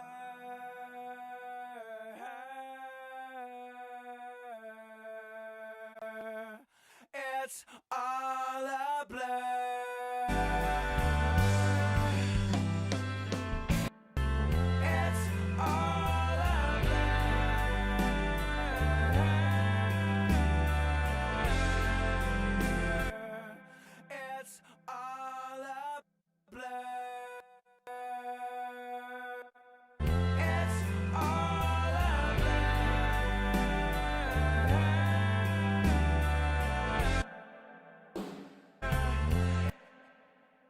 That's a one-shot trigger sample.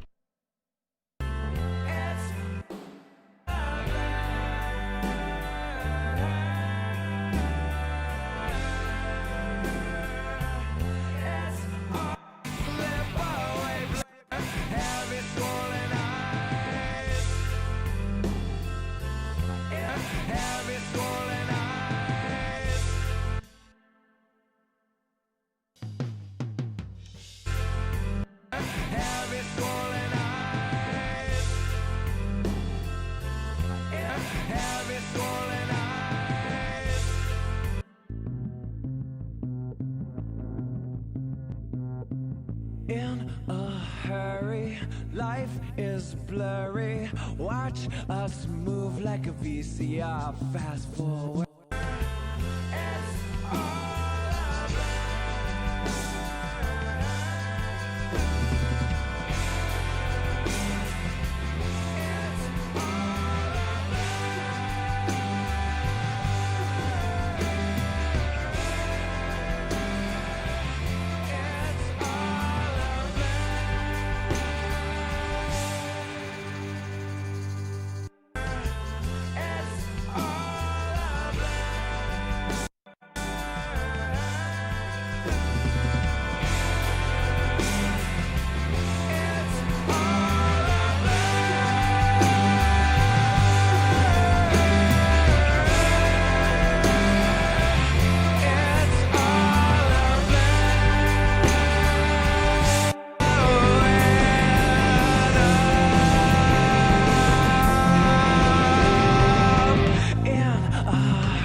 DAWS in the city, she looks in the city, she looks pretty anywhere else, just like a bad disease. In the city, she looks pretty anywhere else, just like a bad disease. In the city, she looks pretty anywhere else, just like a bad disease. In the city, she looks pretty anywhere else, just like a bad disease. In the city, she looks pretty anywhere. Woo! Woo! That was tough. I don't know how I did. All right. I'm going to ride out the night and listen down to my full sprint mix of Skidmore Fountain Blur. Again, the Temptation sprint mix that I opened the show with is going to be available at midnight at my school, Audio School Online. Half price for the next 24 hours, and then it goes away. You guys are the only ones that know about it because I'm not promoting it otherwise until after 24 hours. All right. Thanks for joining me on Mixing Night. Had a great night tonight, guys and girls. Come join me in 2 weeks. Here is Skidmore Fountain Blur Jedi Sprint, October 28th. Ken Lewis, Mixing Night. Thanks for everybody on the show that helps put this together. And thank you especially to my wife in the control room making all of the video changes and stuff. None of us thought we'd be doing this during the, but pandemics change things. So take care. Good night.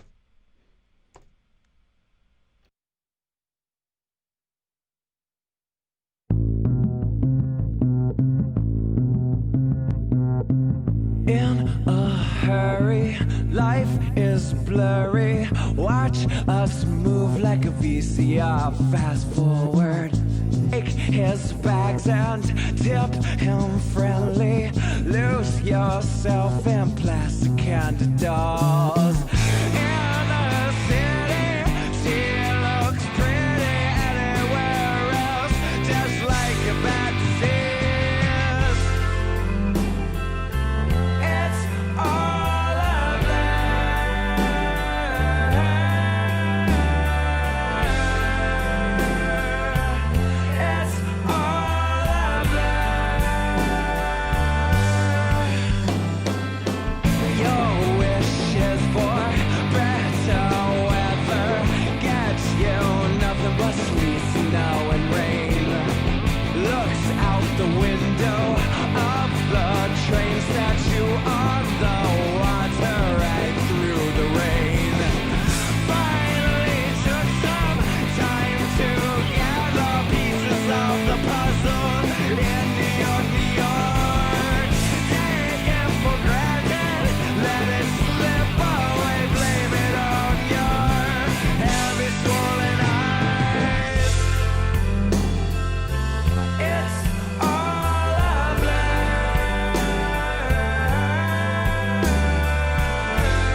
that is harder to say as we are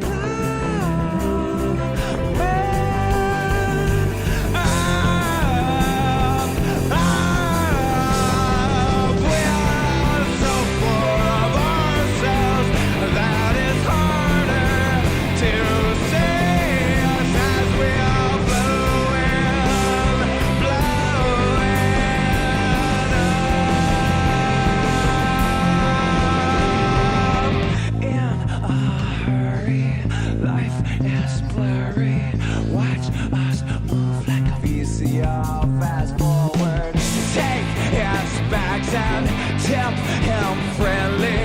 Lose yourself in plastic candy dolls. In the city, she looks pretty anywhere else, just like a bad disease.